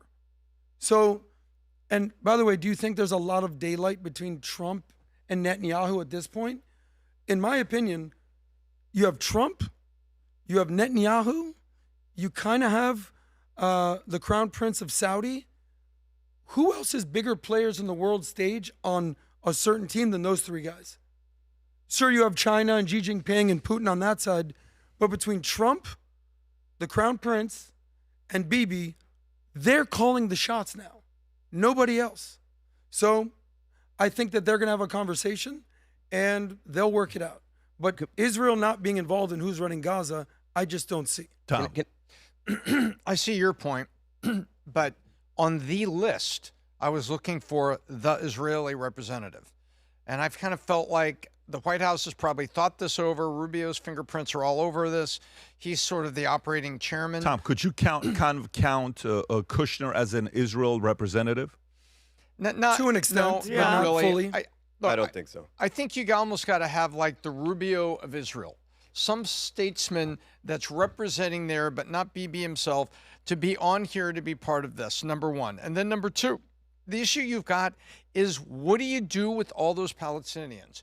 Do you rebuild Gaza, and now it's Gaza rebuilt, but how do you extract the rotten raisins from the muffin, which is Hamas? How do you do that? And then say, okay, we're going to rebuild this thing, and you guys can all live there, and then these bad guys are going to build tunnels again, and then we'll see in 20 years and we'll flatten it if we don't like it. So how do you get there? So, but point one, I think you need an Israeli on this list of people, on the formal list, not the informal, Adam, who's running Gaza right now, but on the formal list, if you're going to build this board of peace and the billions of dollars you're going to put on there, you got to have somebody on there. Now, a week ago, I thought it was very interesting that Somalia, of all places, a place with a lot of land and a lot of space, suddenly recognizes some folks. So I was kind of wondering, Pat, is this going to be, hey, I've got an idea. These people just recognize you. How about all you Palestinians move to Somalia? It's a mess, but I think the first step is this board of peace needs to include an Israeli. You know where they should move? Whatever Arab, Middle Eastern country is willing to say, we'll take them. Well, that's none. But zero countries have stepped up. Well, wait a minute. The peace why board, have no countries, after the Holocaust, how many people from all different countries came to Israel? Yeah. So if you actually care about the Palestinians, my Middle Eastern friends, have them come to your house. But Adam, you know the answer to that. Or bring them to Toronto, bring them to London, bring them to Paris, bring them to Brussels, and let me know how that works. Why do they have to go anywhere else if it's Palestine and they're Palestinians? They should be able to stay there. Well, number one. Why does anybody else have to take? If you came in here and we fought and everything, why should somebody else take the responsibility? Because that's not how the world works, and that's how history works. Here's how it works. When you fight a war and you lose over and over and over again, you no longer have that land. By the way, what country are we in now? Are we in the United States of the Native Americans or the United States of America? You fight a war, you lose, you no longer have that country. So wait, so is Israel saying every single Palestinian should be gone? Because he makes a great point. How are you guys? Okay, I'll answer it in pieces. So on this board, there's nobody that's representing Israel, but there's people on here that have Israel's interests in hand. Witkoff, Rubio, Kushner, Blair. Let's put that to the side. Tom made a great point. How are you? Because I'm going to agree with you that if you're going to take over, you got to get rid of everybody. Yes, we still have the Native Americans here, but they're not violent. They're not doing anything crazy. But if you're going to go into Palestine right now and build this beautiful, and you're going to let some Palestinians come back, how are you going to trust that one of these nice people that's like, yeah, I'm Palestinian, that you killed their father, their mother, their brother, and their sister aren't going to just bide their time and at some point do something bad? I'm going to answer that for you. That's very dangerous. So in Israel, 20% of the population is Arab. Because of the national identity that exists there and the equal rights that actually do exist there, as much as people want to say it's apartheid, it's not.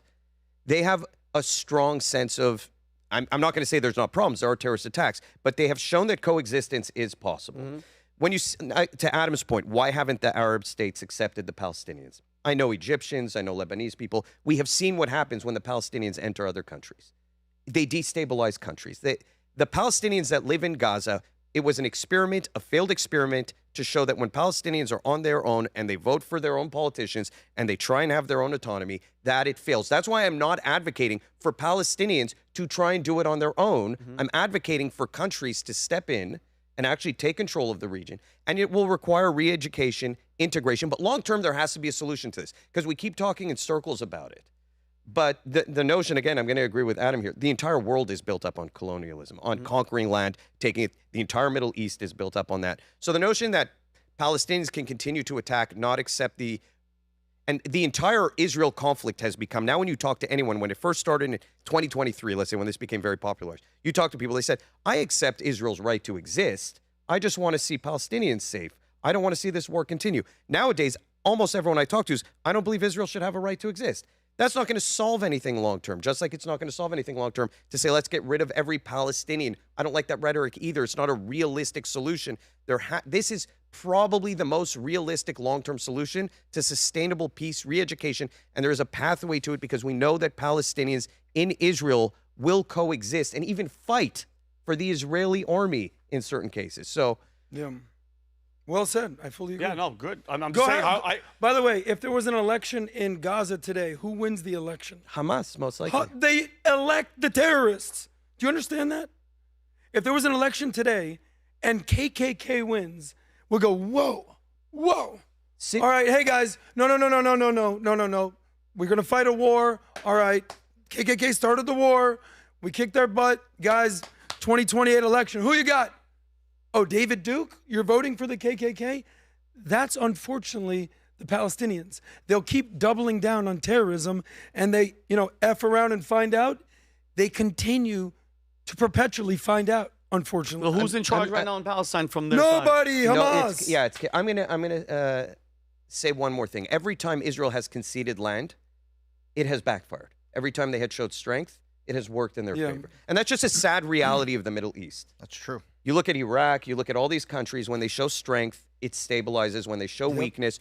And Israel has offered the land back 7 times. They offered pre-67 borders back in 2000. The answer wasn't only a no, it was a second intifada to go kill Israeli citizens. And in response, and this is the perpetual cycle, there's always an event that's ignored, and then people look at the sad tragedy that happens afterward.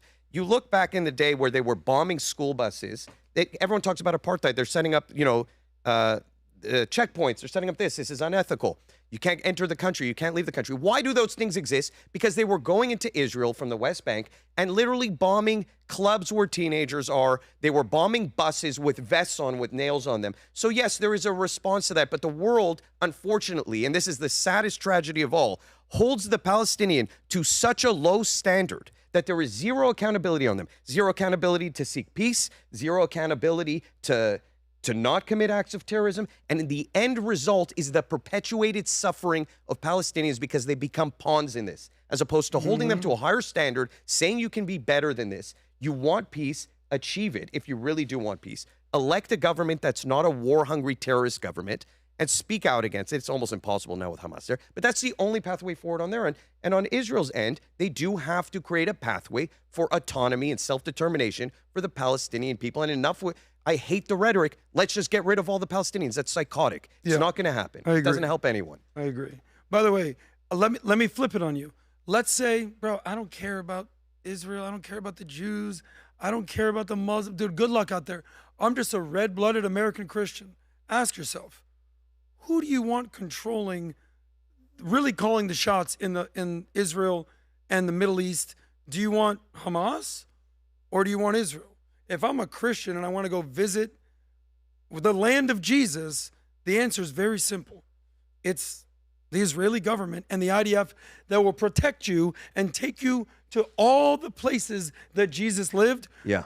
Go ahead. Hey, Hamas, I want to go check out your area. Walk me through everything that's going on here in the West Bank. Go ahead. Yeah. You probably won't make it back. Let's go to the next story. So Trump announces tariffs on Denmark and 7 other European nations over opposition to acquiring Greenland. And this is not pretty, what's happening next. So we're going to see what's going to happen here. But, Rob, if you want to play this, because then I'm going to go to the next story on how EU reacts to this. Go ahead. I'm the tariff king, and the tariff king has done a great job. And I hope we win the Supreme Court case, because if we don't, be a shame for our country. Be a shame. We have a great, safe, beautiful country now. We're doing better than we've ever done. We hit 42 stock market highs during the 11-month period that I've been here. There's never been anything like it. Stock market's hitting a new high again today. Okay, so just so you know, he announced Saturday he will announce a 10% tariff on 8 European nations for their opposition to America acquiring the territory, which we're talking about Greenland. And then here they are responding. EU readies $93 billion tariffs in retaliation for Trump's Greenland threat. And Tom, I'm going to come to you with this one here. EU capitals are considering hitting the U.S. with $93 billion worth of tariffs or restricting American companies from black markets in response to Trump's threat to NATO allies opposed to his campaign to take over Greenland. Futures point to the Euro Stoxx 50 index opening 1.5% lower on Monday, while gold rose as much as 2% to a record high 46.90. Trump, who has demanded permission from Denmark to take control of Greenland on Saturday evening, vowed to impose 10% tariff by February 1st on goods from UK, Norway, and 6 EU countries that sent troops to the Arabic island for a military exercise this week. Tom. So here's what's going on. Greenland is strategically important. The UK knows it. Germany knows it. Because if you go, and I'm going to mispronounce this, on the map, you go to Murmansk, which is up on right on the other side of Finland, right on the other side. That's where Russia has all of its nuclear subs, and that's where it deploys its subs to the Arctic, into Hudson Bay, into all kinds of places, which is strategically really freaking important, right on the edge of Finland. And if you then go just down the street a little bit, you end up and you find, oh, Iceland, Greenland, that is an important corridor. Greenland last year, what was it called? Operation Arctic Frost. It was a military exercise that happened March of last year and October of last year. There were two. And they held these military exercises on the coast of Greenland. Why? So we could monitor Russian subs and we could monitor what Russia was doing up there. Now that we've seen what war won't stop in the Ukraine. And guess what? The UK said this is a problem. And Germany said this is a problem. So NATO is saying, Pat, we have a problem here with security here by the Arctic, and Greenland is located strategically important right here. Let's do it. And by the way, guess what Denmark said? We're in favor of the military exercises, but we can't afford it. Can NATO pay for it? Please. Denmark didn't have the money. Yep. And so yet Greenland was part of it. And so what Trump is looking for, and everybody's missing it. They think, oh, he's going to come military, take over Greenland. No, he's not. There's 50,000 people, 54,000 people in Greenland. Boca Raton, Florida could kick its ass in a war. So they have 114,000 people. And Great Armenian city of Boca Raton, and most Florida. of those folks in Boca are retired. So the point is, he wants to say, listen, I'll buy Greenland. This is what we'll do. And it will be like Puerto Rico, like Samoa, like Guam, where it's like American managing the strategic base and the strategic place. That's what they're going to do. And under the covers, guess what? Germany and the UK are in favor of it at some level because they know it's strategically important because of Russia. And they're all missing the joke, and they're all getting together, and they put on their little liberal hats and go outside. We won't have him. We're all going to send troops. They're not sending troops. This is BS. These military exercises, there is a small military exercise was going to go on anyway. Germany was going to send 20 guys over. Germany is sending troops, 20 guys. They go to Greenland, they go to hang out when they do these military exercises with the German guys saying, I notice you're out of beer and bratwurst. And so what are you doing? They're up there. So the whole joke is being missed. And now they're saying, well, we won't sign off on your trade agreement because you're trying to do this. And the whole thing is anti-Trump. It's anti-Trump. Because if this was Ronald Reagan talking to Germany and talking to the UK, Pat, and saying, what are we going to do about Russia up here? Yeah. How are we going to make this work? And by the way, every time we do military exercises, we're paying for it. We're staffing it anyway. I don't think you're seeing the right angle. Because Greenland and Denmark can't do it. I don't think you're seeing the right angle. I don't think he is. I don't think what you're seeing where Trump's coming from. Let me tell you, I read this article. Like the main reason for the invasion of why he wants Greenland. Trump. I don't know if you guys have been paying. Trump. Yeah. It's Miss Greenland. No, go play this clip, Rob. I mean, this is some serious stuff. Blow that up. This is why. Okay, now I guess Miss Greenland 2024. Now, by the way, Trump's motivated. You may want to fact check this, so we're not 100% Greenland. sure. She's Greenland in the back. Vinny says this is the reason That's why the population of Greenland's about to skyrocket. No. You can pause it right we need there. to take it. We need to take it now. By the way, let me ask you this, Tom. People of Greenland look at this and they say, it's minus 50 up here. Our women never look like this. Yeah. By the way, question for you. Is this too much? Do you like this? Because somebody can be looking at saying you're strong arming, using tariffs to, you're almost using it as a way to corner somebody, to force them to give something to you. Like, do you understand what I'm saying? Like, there's ways to punish somebody. Yeah. Is this crossing the line a little bit? Is this too much of using it as a weapon? Because I don't know. I love. I'm a big tariff guy. I think I love you. You study the history of tariffs. America for many years, the only way they paid for anything was just tariffs for many, many years. And we're talking only 80, 90, 100 years ago, until we just added all these taxes after Woodrow Wilson, things changed. But to really use this to say, you better give me Greenland or else I'm going to put tariffs on you. Do you like that? Who's willing to take the opposing argument on that? Like not liking that? I mean, the tariffs as a tactic here? Yeah, I using it as a tariff.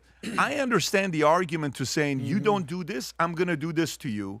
Yep. And then they're going to be like, wait a minute, what do you mean? You're just doing this to us because we're not giving you Greenland? Yes. It's like, wait, so then what happens is, if you're EU, think about if you're EU. Say you lose this due to tariffs. How many more times can that tactic be used against you? Yeah. That's a concern. Give us Poland. Give us this. Give us that. I don't know. There's a part of me that understands bullying to get things you want, which this is it. And you're expanding. I want Greenland in a very big way. I get it. We need the reserves, the resources long term. How do you feel about it, Ilan? So my perspective is we don't necessarily have to acquire Greenland to have more control of Greenland. And so he might just be playing a game here, trying to put pressure behind closed doors. Everyone knows that Denmark's not going to be able, the EU's not going to be able to protect Greenland if push comes to shove. So Trump usually does something very, very overboard to get a strong response, so that when you settle for the thing he actually wanted all along, it's a negotiating tactic. That he got what he wanted, and now it feels like a concession on both parts. It's like going into a real estate deal and offering significantly lower than your final bid.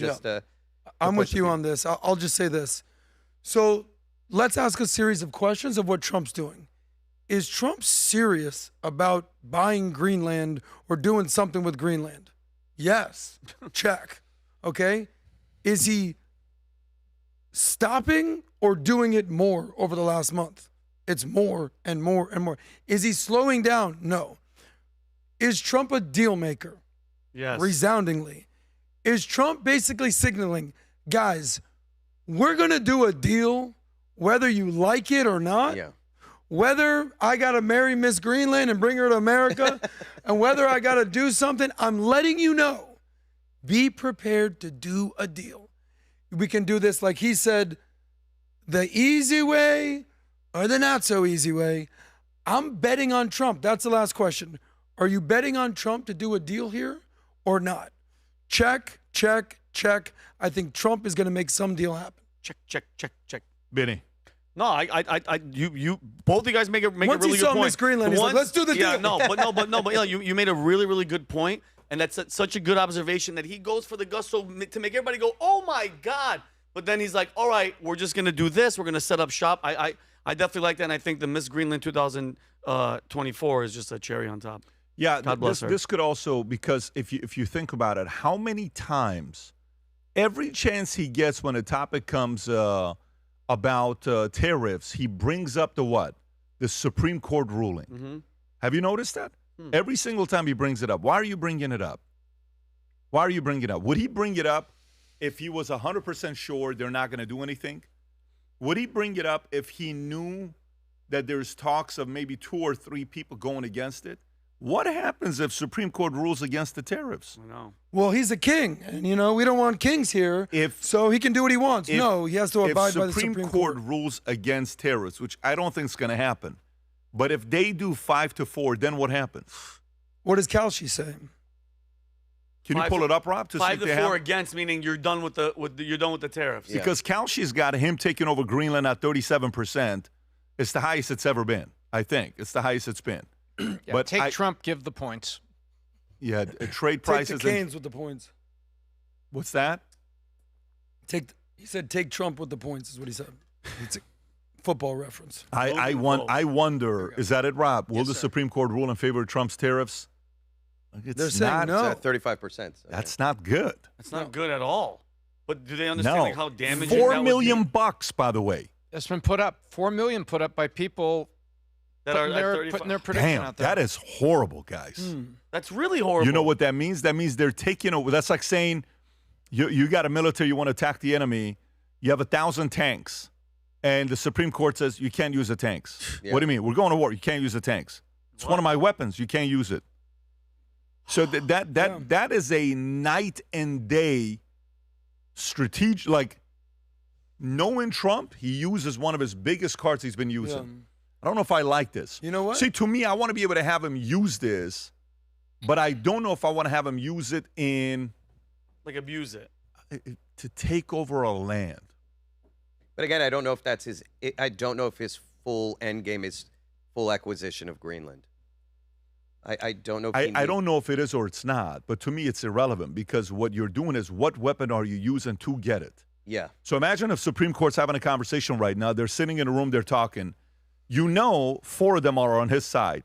I'm willing to bet it's the one person that is conflicted, Amy Coney Barrett. What's her name? Am I saying it correct? I think she is the one that could go against it. She doesn't like Trump. I think she could be the one. Rob, can you pull up the current Supreme Court justice, all 9 of them? I think she could go against it, and she's gone against them a couple times, I believe, in the past. Right there, Rob. Right, you just had the list. It's fine. Zoom in. Okay, so you got Clarence Thomas, got it. Sonia Sotomayor, we know where she's at. Samuel Alito, Alina Kagan.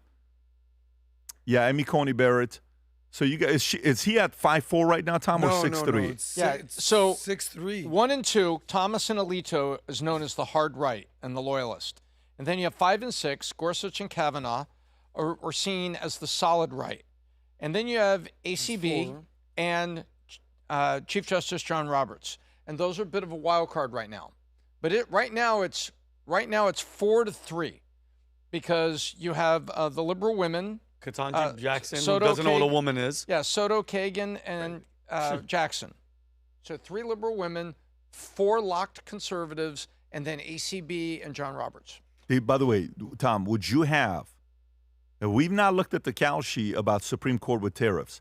Would you have guessed it would have been that low to support him? No, I think it's 37% to overturn. To overturn? Correct. Or to support? I think the cal sheet Go on back that to the was- question, Rob.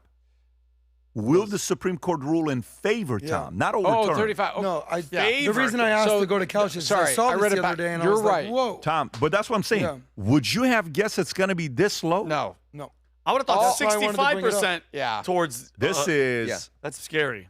So what I'm saying is, if the Supreme Court guys are sitting in a room talking and saying Amy Coney Barrett, ACB, Tom calls it because they're on texting. They know each other very well. So kind of like, if ACB, good old ACB. yeah, you know me, right? I've never heard that. She was just a district judge. But if ACB is sitting there and she says, "Did you guys just see what he did? You guys think it's okay for him to use the tariffs to get Greenland? I mean, at one point, is he going to stop? Are we okay?" I think she would use that For sure. in the room to convince the other one to say, "You know what? I can't." But then guess what? Watch this. How much money have we collected from tariffs so far, Rob? How much money has U.S. collected from tariffs so far? Is it? I thought he said the number's $300 billion. But let's see. How much has the U.S. collected from tariff?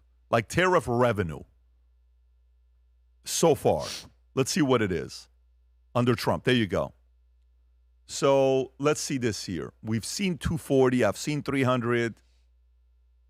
It's the same, 200 billion.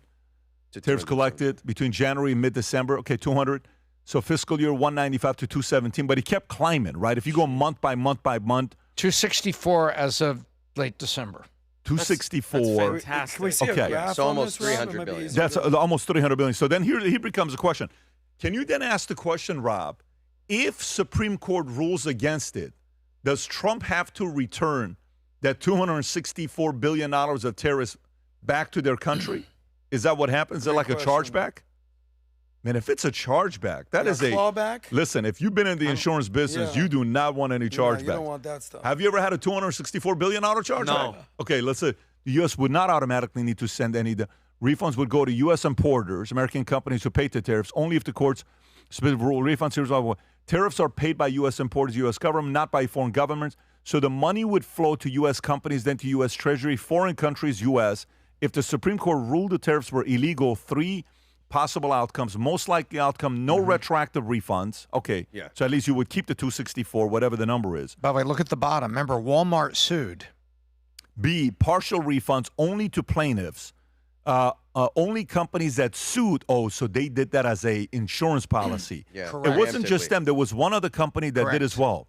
Okay, so this would mean some U.S. companies get money back. Not everyone, not foreign governments. Full refunds. Congress or courts could order broader refunds, but refunds would go to the U.S. importers, not to China, Mexico, EU.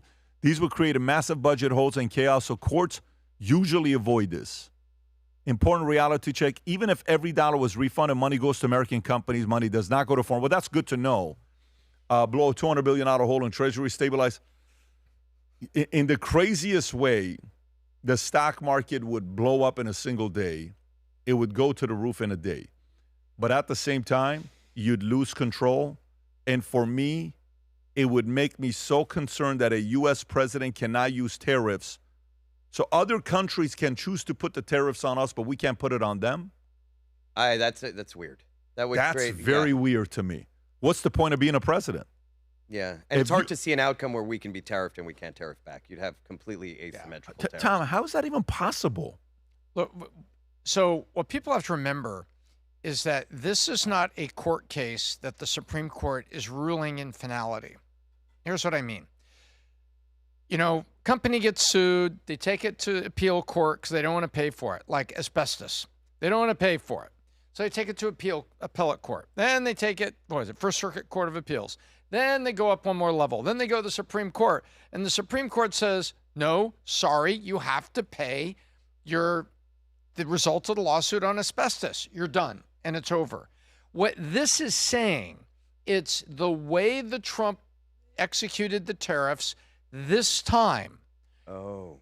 And Supreme Court comes back, and you've heard Scott Bessent. You can search for the quotes from Scott Bessent that says, we have other ways to reinforce the tariffs. This is not going to be the end of it. Bessent has said, well, we have other options at our disposal, and we have other ways that we can do this. If the Supreme Court says we can't do this, we have other executive orders and other things that we could do that follow other international and trade laws. So this is not like the asbestos case, Pat, that said, Supreme Court said, enough already. Asbestos causes cancer, $500 billion, better go into that victims fund. And the Supreme Court has ruled, we're done here. No, this merely means this method and this item that has been protested in this way. But Bessent has said, hey, we got other ways we can do this. So other ways to do tariffs? Other ways that we can tariff, other ways that we can reinforce the tariffs. What do you mean by that? What do you mean by that? What do you mean by that? Well, what he's saying is, you're saying that I can't tariff it in this way, like this. There are other things we can do that achieve the same objective. Such as what? Well, sure, you can go, if you're talking about Bessent and commerce, you can basically, throw down import quotas. You can put restrictions. There's a variety of the R word that nobody likes, regulation, that can be used the other way. It's not pretty, but when you find the quotes But it's not as black and white as tariffs, though, Tom. Huh? It's not as black and white as tariffs. Tariffs, to me, is very easy. That's 25%. What do you mean? Correct. 25%, that's what we're doing. By the way, do you realize who celebrates over with the Supreme Court? Well, do you know who celebrates? You're saying what? The point is, this isn't going to be over with the Supreme Court. Court. 37%, and Trump 35. keeps bringing it up. The only reason he brings it up is because he's worried it's not going to pass. Yeah. Right, because now it gets bloody. It's the only reason. By the way, I looked at the companies that sued for the tariffs. Ford Motor Company, they sued. GM, Chrysler, Tesla. Tesla also sued. Courts of rules sued, denied tariffs excluding, but that was and they won. That was an older one, though. That was an older one. That was an older one. But Walmart did, Home Depot, a couple other companies did. I want to see which one, Rob. Can you pull up which one of them sued the Trump administration in the last 12 months. Are these the companies last 12 months, Rob? Go a little bit lower just to look at this. Trying to see which U.S. companies sued Trump for the tariffs the last 12 months. I want to know who those companies were, because Tesla may have been under Biden that they sued him. Last 12 months, Costco was one. That's the one. Costco sued for refunds of tariffs paid and to challenge tariff authority.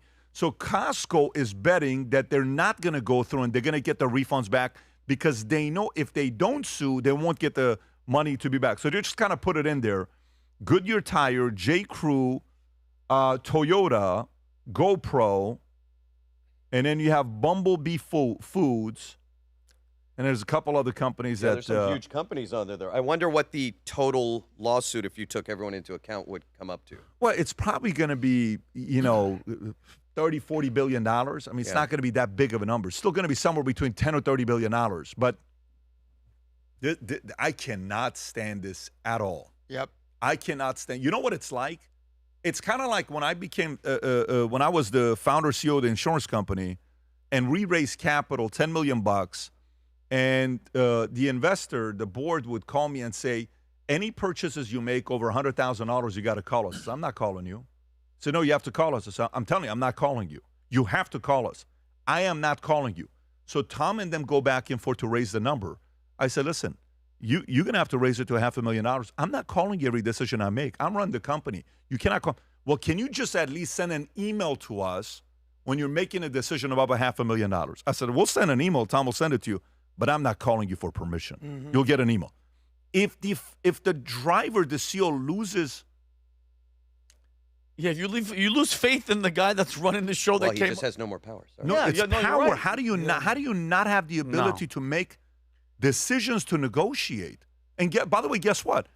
If it's a horrible decision, well, then the market will react, and he's not going to get reelected. Yeah. But you have to allow him. Guess what? What did Biden do? Biden opened up the border. What happened? Millions showed up. What happened to him? He stepped down, and his VP ran. She got destroyed. Everybody laughed at her. The biggest laughing stock in our lifetime of a candidate was Kamala Harris. Yep. And the biggest laughing stock as a president, Jimmy Carter, just lived long enough to be able to say, I am not the worst president in the last 80 years. And he voted for Kamala. And he voted for Kamala. Yes. Before he died. But they wheeled his corpse out. I don't like this at all. And by the way, you know what's funny when we're talking about this? Let me kind of give you guys an update, because we deal with products that are coming from different places. Our shoes, Future Looks Bright shoes. You know what happened last week? Let me tell you what happened last week with Future Looks Bright shoes. And Rob, if you can pull up that Instagram I just sent you, just last week we shipped out and delivered 182 white FLB shoes, 127 navy blue FLB shoes. Wow. Just so you know where we are right now, we're on our 4th order, and shoes keep selling out. Do you know in black, what are the only sizes we have available right now? If somebody wants to order right now to be shipped now, 9. Only size 9 and 10. Brown is only size 9 and 10.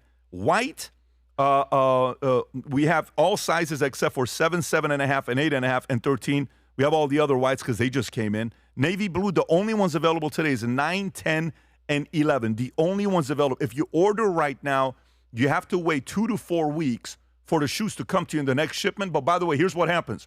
So people are like, I'll wait till then. Then it sells out again. What, Vinny, are you wearing the shoes? I mean, I don't look funny, but... This is all I can tell you. Since September 10th, only 5 days I've not worn this. This is a guy that just posted this video.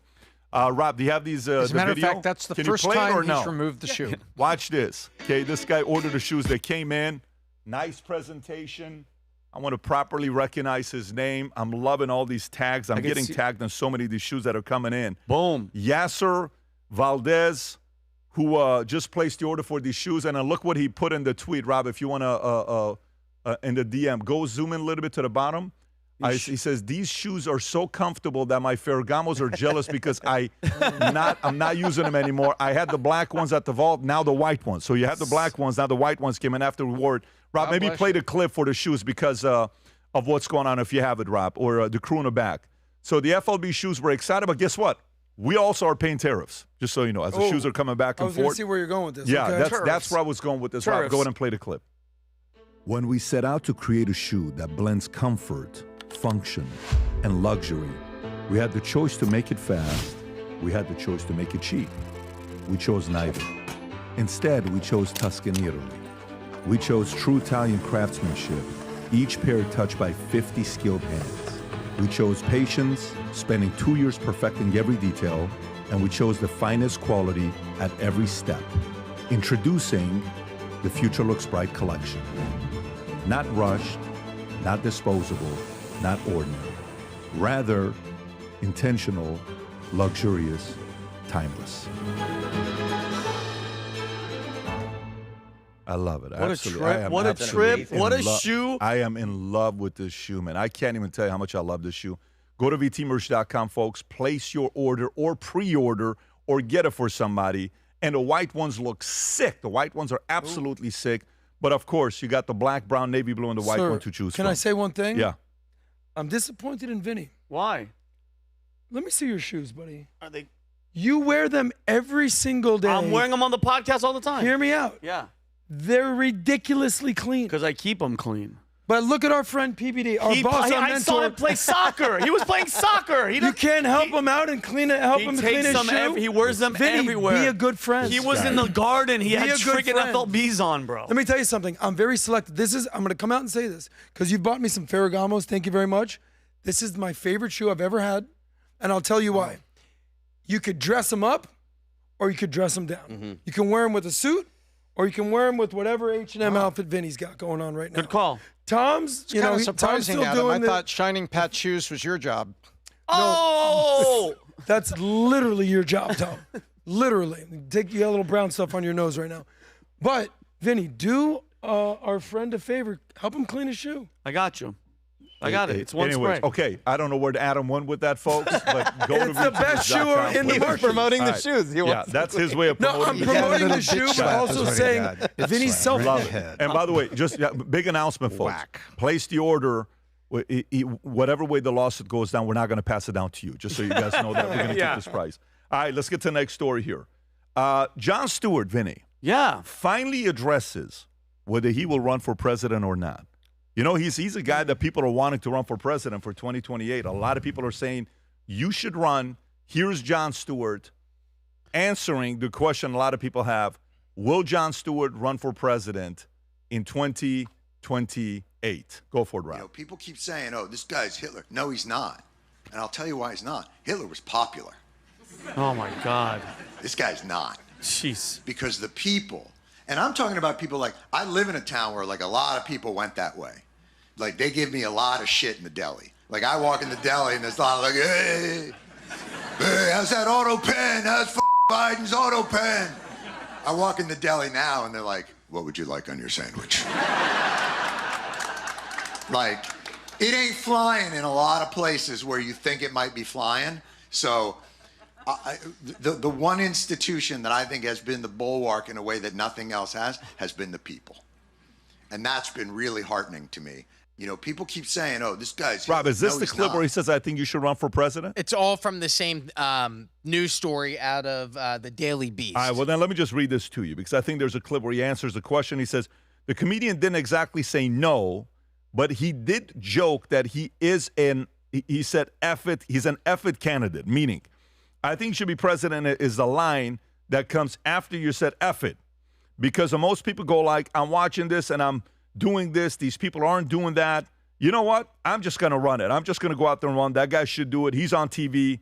And that's kind of where he's at. This is a question that comes up a lot. Stewart says, if I may not run. So I don't know if you really answered the question. By the way, how old is he? How old is he? He's 63. Stewart is 63? Yeah. He's 63 years old. Vinny, where are you at with this? You think he would be a formidable Democratic candidate? I don't even know if that word, like that phrase actually exists because at the end of the day, Pat, first of all, he went from telling jokes to becoming one. You're on, by the way, what channel is he on right there? What channel? Comedy Central. Comedy Central. Okay, he's up there preaching like from a pulpit like he's on CNN. okay? Like, you're talking serious politics on CNN is like going to a strip club and the stripper shuts off the music and she starts talking about foreign policy. I don't want to hear it. Wrong room. Tell jokes. Be funny, okay? And by the way, you know what really disappoints me about him?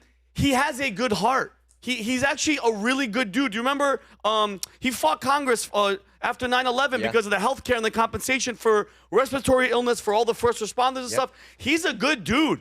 COVID, he was one of the ones that went on Stephen Colbert and bashed him and made him look like an idiot on his own show. He has a good heart, but this whole Trump, Hitler, like especially coming from a Jewish guy, you sound like a moron, John. Okay, what are you doing? You are downgrading what Hitler did, and we've been saying this for years. Enough with that nonsense. It's not resonating. People don't believe it, and you're making Hitler kind of seem like he's not that bad of a guy, okay? And you're downplaying it, and I'm pretty sure your ancestors went through hell with this freaking guy, all right? And if we're going to get to the honesty, you mentioned it earlier, he's completely wrong. He's not popular. Did you not see the Wall Street Journal? I know he's reading the Wall Street Journal. You're a freaking Democrat. You're a leftist. Read the Wall Street Journal. 92% approval rating, and 70% of that 92 strongly agree with what he's doing. In the Republican Party. In the Republican Party. Who gives a damn about what the Democrats think? They're brainwashed to just hate and call him Hitler. And it just really bothers me, Pat. You can be an informed pundit. Like he is. He's an informed pundit. Of course he's he is. well-read. He's very smart. He reaches conclusions. He does things. You can be that informed pundit. Now put yourself in that Oval Office behind the desk and look at the daily threat report. Now put yourself behind that desk and go look around at Europe and the things you have to do and at Gaza and Ukraine. And now sit there and realize that you have to go lead a nation and you have to lead people through it. And you do not have the adoring mob of your audience and you do not have the support of all the media who now will be going after you because you won't do their bidding. So I respect John because there have been points where I listened to him, I listened to his logic, his rationality, but come on. You're a pundit, an informed pundit, a smart guy, and you're going to go and you're going to go lead something? Come on. I mean, and Tom, think about it. Where was he when the border was wide open under Biden? Where he was, by the way, pretty sure he was one of the Russia collusion, all that. How many times have you guys gotten it wrong? And silence because of this Hitler Gestapo stuff he's talking about. Nobody is talking about the wide open. Guys, when we talk about wide open, they were suing Texas, the White House, the government sued Texas because they were putting barbed wire. You know what that's saying? Hey, let them invade. Let these people come in, and then look what we're seeing in freaking Minnesota. $9 billion that we just saw because of Nick Shirley. Thank God for him. $9 billion. And when you say, hey, wait a minute, that's a problem, you're racist. And when you have the governor and the mayor and the Congresswoman Ilhan Omar saying, no, you guys are racist and shut the hell up. And then they're stoking this violence so all the attention goes away from them and onto Trump, which they always do. It's enough. And this is the clip that you were talking about earlier. And going back to the first thing I said about evil and what this side is about, look at what she talks about. This is a Democrat field hearing that she did over the weekend about the ICE abuses. Look at what she talks about our country, and you tell me where her religious stance is. Go ahead, Rob. The one place where we thought we would never experience this is the U.S. goddamn states. And look at the other one next door. Yeah. Like, think about that. The U.S. G-damn states. I think she meant the United States, but anyway. Yeah. But think about, Tom, you know what she's saying? The one place we didn't expect to come and pillage and pirate and steal from the American people, and for them to say, hey, a minute, you're doing something wrong, is the U.S. G-damn states. No, your place is the G-damn place. It's Somalia, where you left to come here and pillage and steal, and then talks all this crap about white men, and you married one on your third marriage besides your brother. Let's stay on Stewart. So what do you think? What do you think with Stewart? I just think they can't get off the tune and the rhetoric of Trump. But I think he's a very formidable candidate. I agree with you. I think he's a very formidable candidate. And to be honest with you, if let's just say you have to choose a president, I know this is going to sound weird. They have to watch every day. Is it Newsom?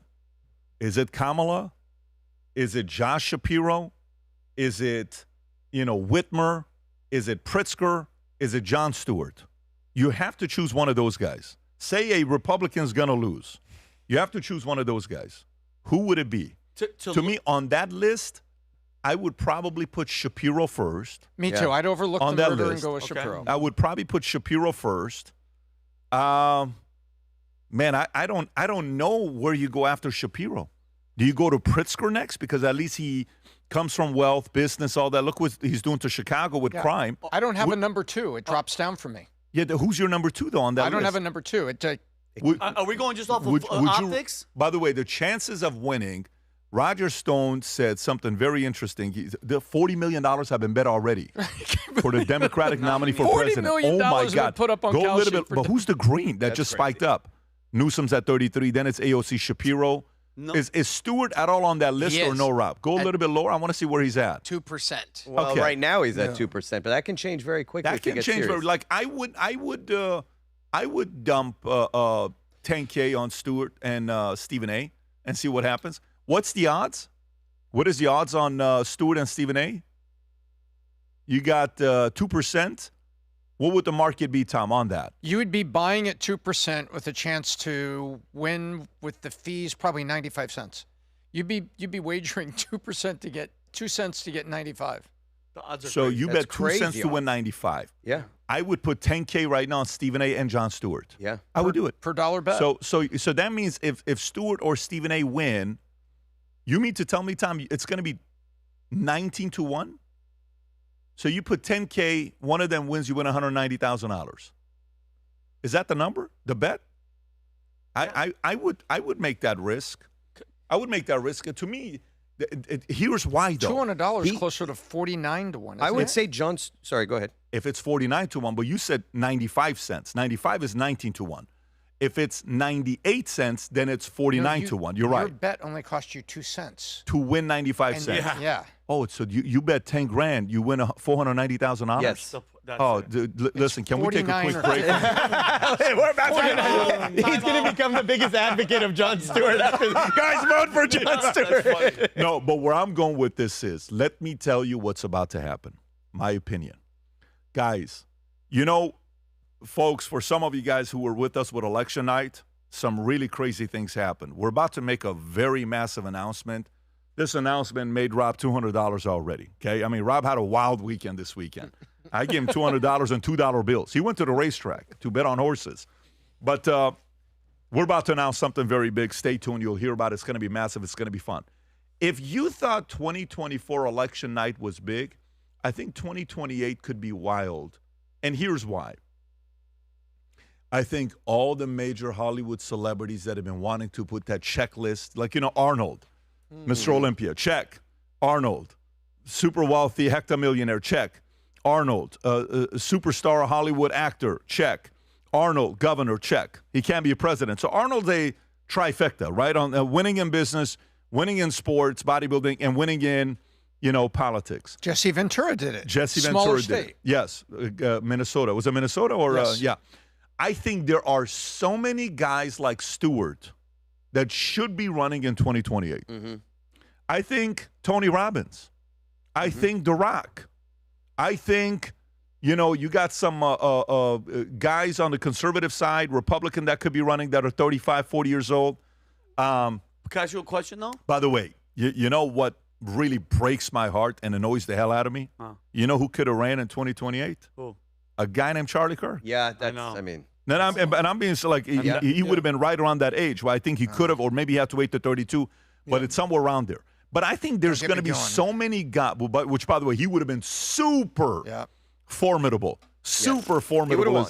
He would have won. He would have been super formidable. And that's why they the killed course of history was literally changed. Well, that's why they killed him. I agree. So this is why I think a couple of these guys are going to run. Now, winning is a different story. Winning is a different story. Jon Stewart, 15 years ago, maybe even 16 years ago, him and Bill O'Reilly were doing something. Do you remember this?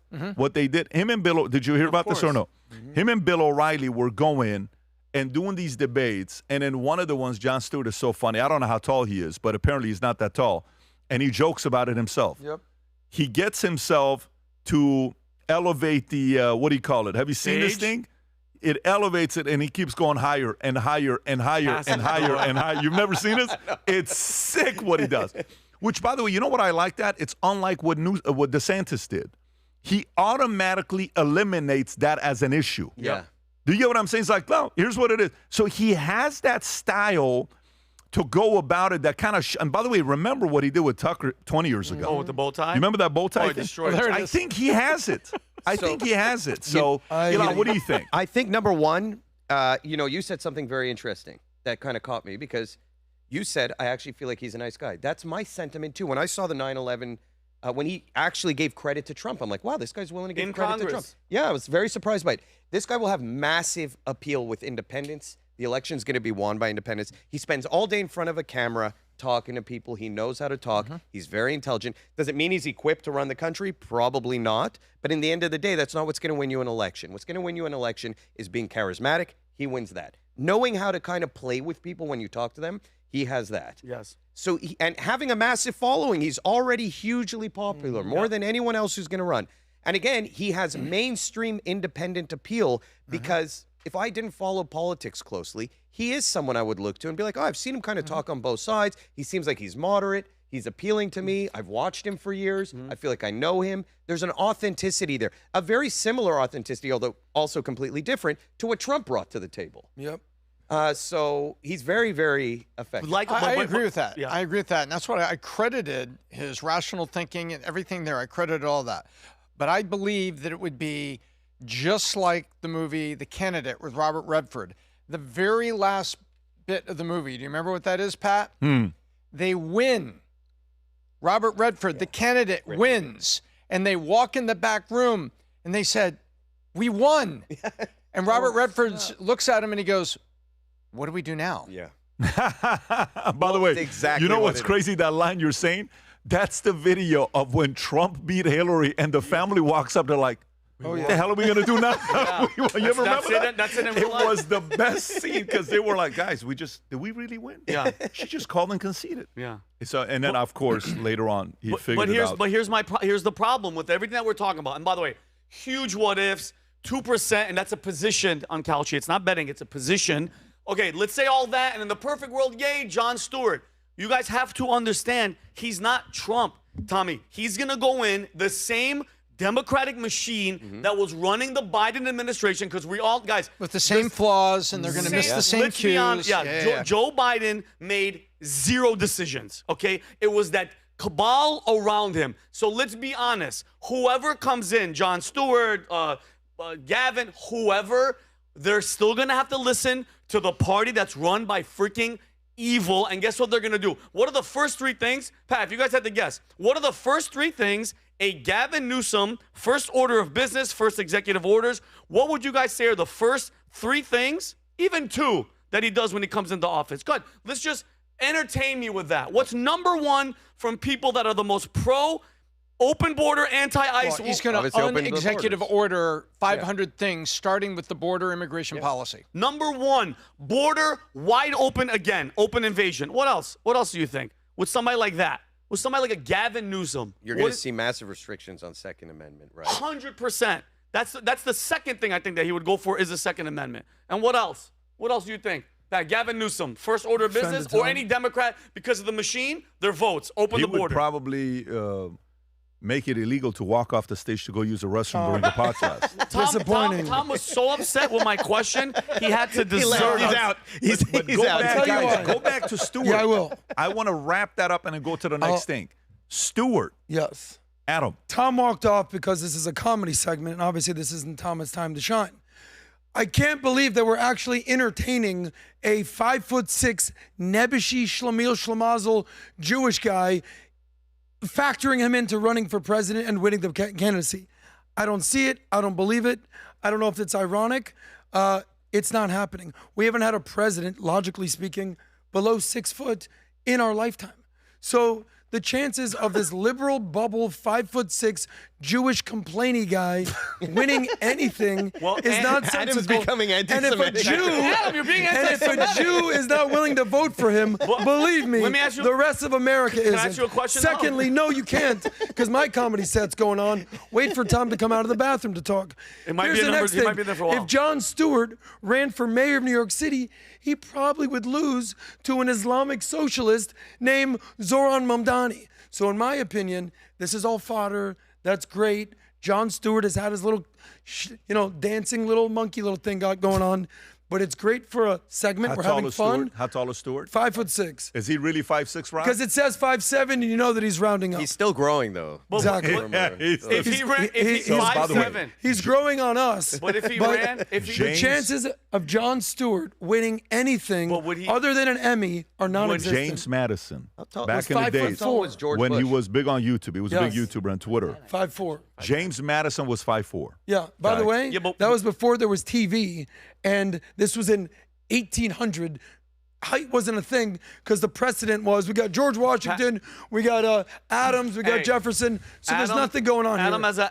being the Look at that, he anti-Semite on the weighed only panel, 100 Adam makes a good pounds. point. Would Jon 85 Stewart of run that on in his his brain. Would Jon Stewart run on his legal name? Because Jon Stewart's name isn't Jon Stewart; it's Jon Leibowitz. So I'm curious. Yeah. You actually make a good point. They wouldn't be like President Leibowitz. Yeah, I don't think. Is that his It real would last? go- What's his real last name? Yeah, it is Leibowitz. You're Leibowitz. right. So he can't That's run on. crazy. He can't run on Jon Stewart because that's not your real name. So yeah, Adam, you make a good point. I'll being the tell you anti-Semite on what the Jon podcast. Stewart's claim to fame will be was resurrecting the Daily Show that was on life support after they DEI'd it with South African semi-comedian, How not tall was funny Jimmy guy, Carter? Trevor Noah. How tall was Jimmy Carter? Jimmy Carter? Yeah. How many peanuts did he stack up How on top? tall was when he- Jimmy Carter? 5'11". I don't know. 5'9". And Yeah. Bush? I mean, Bush? I don't think- Was I Bush said our 5'10"? lifetime, Pat. Yeah. Five- I said Bush our Jr. lifetime. Listen. If we want to talk Tom's lifetime, you brought up James Madison. I get it. Yeah. But in our lifetime, we're Reagan I and don't know. above. Listen, all I'm I'm curious saying to you about Bush. is, in just the same way guys would say Trump is only doing this for publicity and it's not real, it's not this. Jimmy Carter. He ran and he won.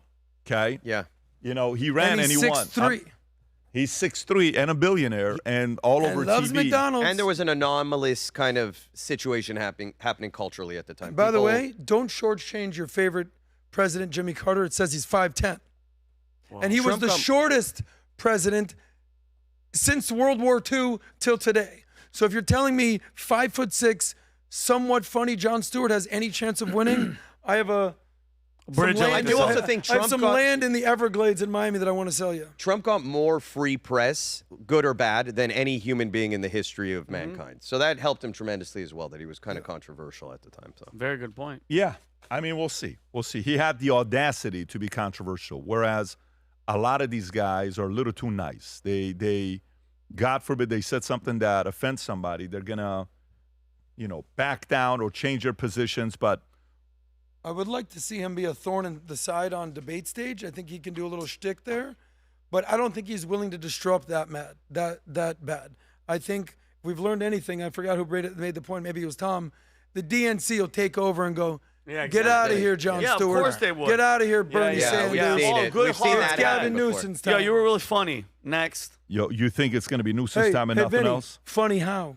I'm going to All call right, you. let me go to this. Let me go to this last one here, and then we'll wrap up. Tom, mortgage rates hit lowest level since in 3 years. Okay, and I know you want to comment on this, and it kind of goes with the previous message, but let me do this.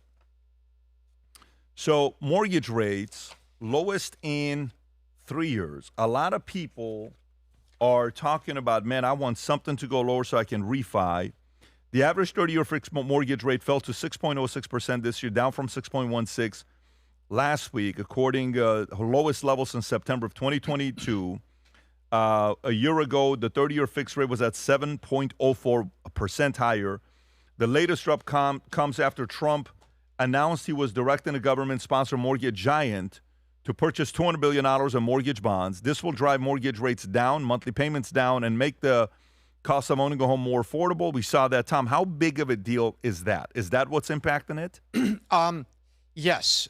They threw a lot of liquidity at it. And the $200 billion that the president and Bill Pulte, Fannie Freddie, threw at this is going to make a difference. And here's what it's making a difference. We had a lot of houses that changed hands 22, 23, and there were some high interest rates. Now, people could refi at basically 6%, 6.06%. And if you pay 1 point, which is a little bit of a fee you would pay, you can get 5.875. So you're down to 6.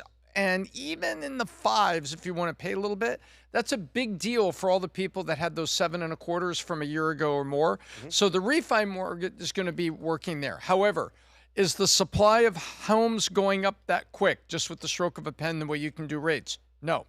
Do we have people interested in selling their homes and getting out from under those lower rates? No. As a matter of fact, that part is actually getting worse. People hanging on to mortgages, Pat, is getting worse because of the time it's taken the rates to go up, and now it's taken a full year just to drop 1 point. So the people with those 3s, the 3s and 4s, they're even less reluctant to sell right now because they're noticing, wow, the rates didn't go up and down like a roller coaster like they did in 2023. Yikes. So I better hang on to my 3 and 4. So more of them are hanging on. Refis are going to be helped. And you're seeing pockets of, regardless of rates, pockets of housing prices are coming down. We've talked about it for a year. Austin, Texas has really come down at 20% down. You had the Gulf Coast in Florida where you had all the hurricane areas and the change in insurance rates. Those have come down 15%, some areas 20%. But for the wider housing market, we're not seeing the volume of home transactions move. But this is definitely going to help people put more dollars in their pocket and reduce their monthly payments that bought those homes 2 years ago on a 7.5. Adam. Well, people buy homes. People don't buy headlines. So if you're in the market, good for you. My checklist is as follows. You're going to need to be in that same neighborhood minimum 7 to maybe 10 years. You need to have a stable job, stable income, having 30% of your total gross income as a monthly payment. And then here's the kicker. If you don't have a family with kids and you're just a single person out there, you probably don't need to buy a house unless you're a real estate investor. So long term, yes, of course, it's good to buy. If not, save that money, invest, and just rent the difference. Ilan. Well, I'm just I'm glad rates are coming down. I like to invest in properties. I'm hoping that we don't see any kind of major downturn in the real estate market. I'm in Florida, so I have seen a major decline over here. Homes are sitting on the market much longer. But I think as long as you buy and you hold, if your intention is to buy to stay in the home and to live there, it's never a bad decision. But from an investment standpoint, it's a little risky right now. Okay, so last thing before we wrap up here. Yesterday, Chicago Bears, I feel bad for you because the guy was playing good and the game was incredible. Oh. And last minute, the Rams came and took it. And when it happened, Tikran just said, Pat, it's over. The Rams have been here before. Stafford knows what he's going to do. Came back. They kicked that field goal. They kept trying to throw the ball for the touchdown. I don't know why they were doing that. But eventually they did end up getting the field goal. Game was over with. The Bills, that catch, I can't understand why they called that interception. Yeah, I've not seen the coach be that upset after the game as much as he was. Josh Allen was crying because he got that fumble that he did, a few different mistakes. But then tonight, 2 fumbles. Really? One interception, one fumble? Josh had 2 interception statistics. He really only threw 1. And 2 fumbles in the pocket. 2 interceptions and 2 fumbles in the pocket. He's running around holding a ball like this, like the basic. I don't know. But Bills should have won. They were the better team. I don't know why they ended up losing that game. And that ref calling that was a little bit annoying. But tonight, who's playing tonight? Ooh. Tonight's a little team called the Miami Hurricanes playing in Miami, the national championship, against some team, Indiana Hoosiers. I don't know, never heard of them. That's supposed to destroy you guys. Their quarterback, Mendoza, born and raised in Miami. His dad used to play with Mario Cristobal, the coach of Miami. Let me tell you something, buddy. These guys are coming into Miami. They don't know what it's like walking into Ray Lewis's house, Ed Ree's house, Gino Torretta, Ken Dorsey.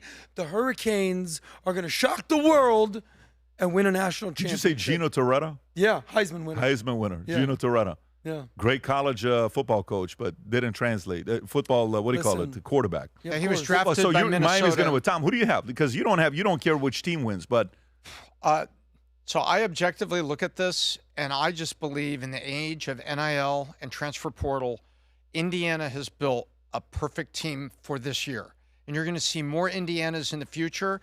I don't think they're going to crush them, but I think Indiana's going to win this. Ilan, are you following this at all? No, but I'm going with Tom. He just sounds like he's 100% He knows what right. he's talking about. Benny. All I've been thinking about is Minnesota, so I'm gonna go with. No, I think Indiana's gonna win. Sorry, buddy. Listen, you Florida learn who State. your friends are in moments. I'm when, just saying that guy won the Heisman. He's happy. Do you know why? Do you know why? What concerns me? You guys lost to SMU. What's that? Southern Methodist. We're generous people. Oh, we you were guys lost. tithing. What's another victor? We were tithing a couple points. Is the college playoff system that the hot team at the end of the year can move through the playoffs, Yeah. and that's exactly what And they ended up being Miami right. did. They ended up being right. Apparently, there was a lot of victory for the controversy football. with Well, if Notre you want to Dame. go head to head, Indiana barely beat Ohio State. Miami manhandled Ohio State. The days are over where Don't Nick be Saban shocked goes when 11-0 Miami and shocks the plays world. in the Listen. Sugar Bowl. That's all I'm saying, baby. I'd love to see Mikey it. knows. I'd love to see it. I'm obviously not going to be rooting for Indiana. I'm going to be rooting for Miami. We're down here, but it'll be interesting. Tom, It'll be I interesting to actually see what encourage happens. you to show up to the Miami game today in an Indiana jersey and talk trash to Miami fans, and let me know how that works out for you today. I don't have any college football jerseys. I don't. I got have you any- one, Tom, because I I'm don't have rooting any for you to go to the loyalties. game and All talk right, trash. gang, great to be on with you guys. If you guys want to get Manect and send a message to Ilan, that is his QR code on Manect. If you haven't sent him a message yet, if you like what he had to say, Manect him there. If you like what he had to say, you want to share it with me, Manect me directly and tell me what it was. And if you like what he had to say and you really didn't like what Adam had to say, you can Manect Adam any day of the week. Yeah. And then you got Tom and Vinny is here as well. With that being said, we may have a surprise thing coming up. Who knows? Maybe not. Maybe we will. Who knows? If we do, we'll announce it to you. Take care, everybody. God bless. Bye-bye. Bye-bye.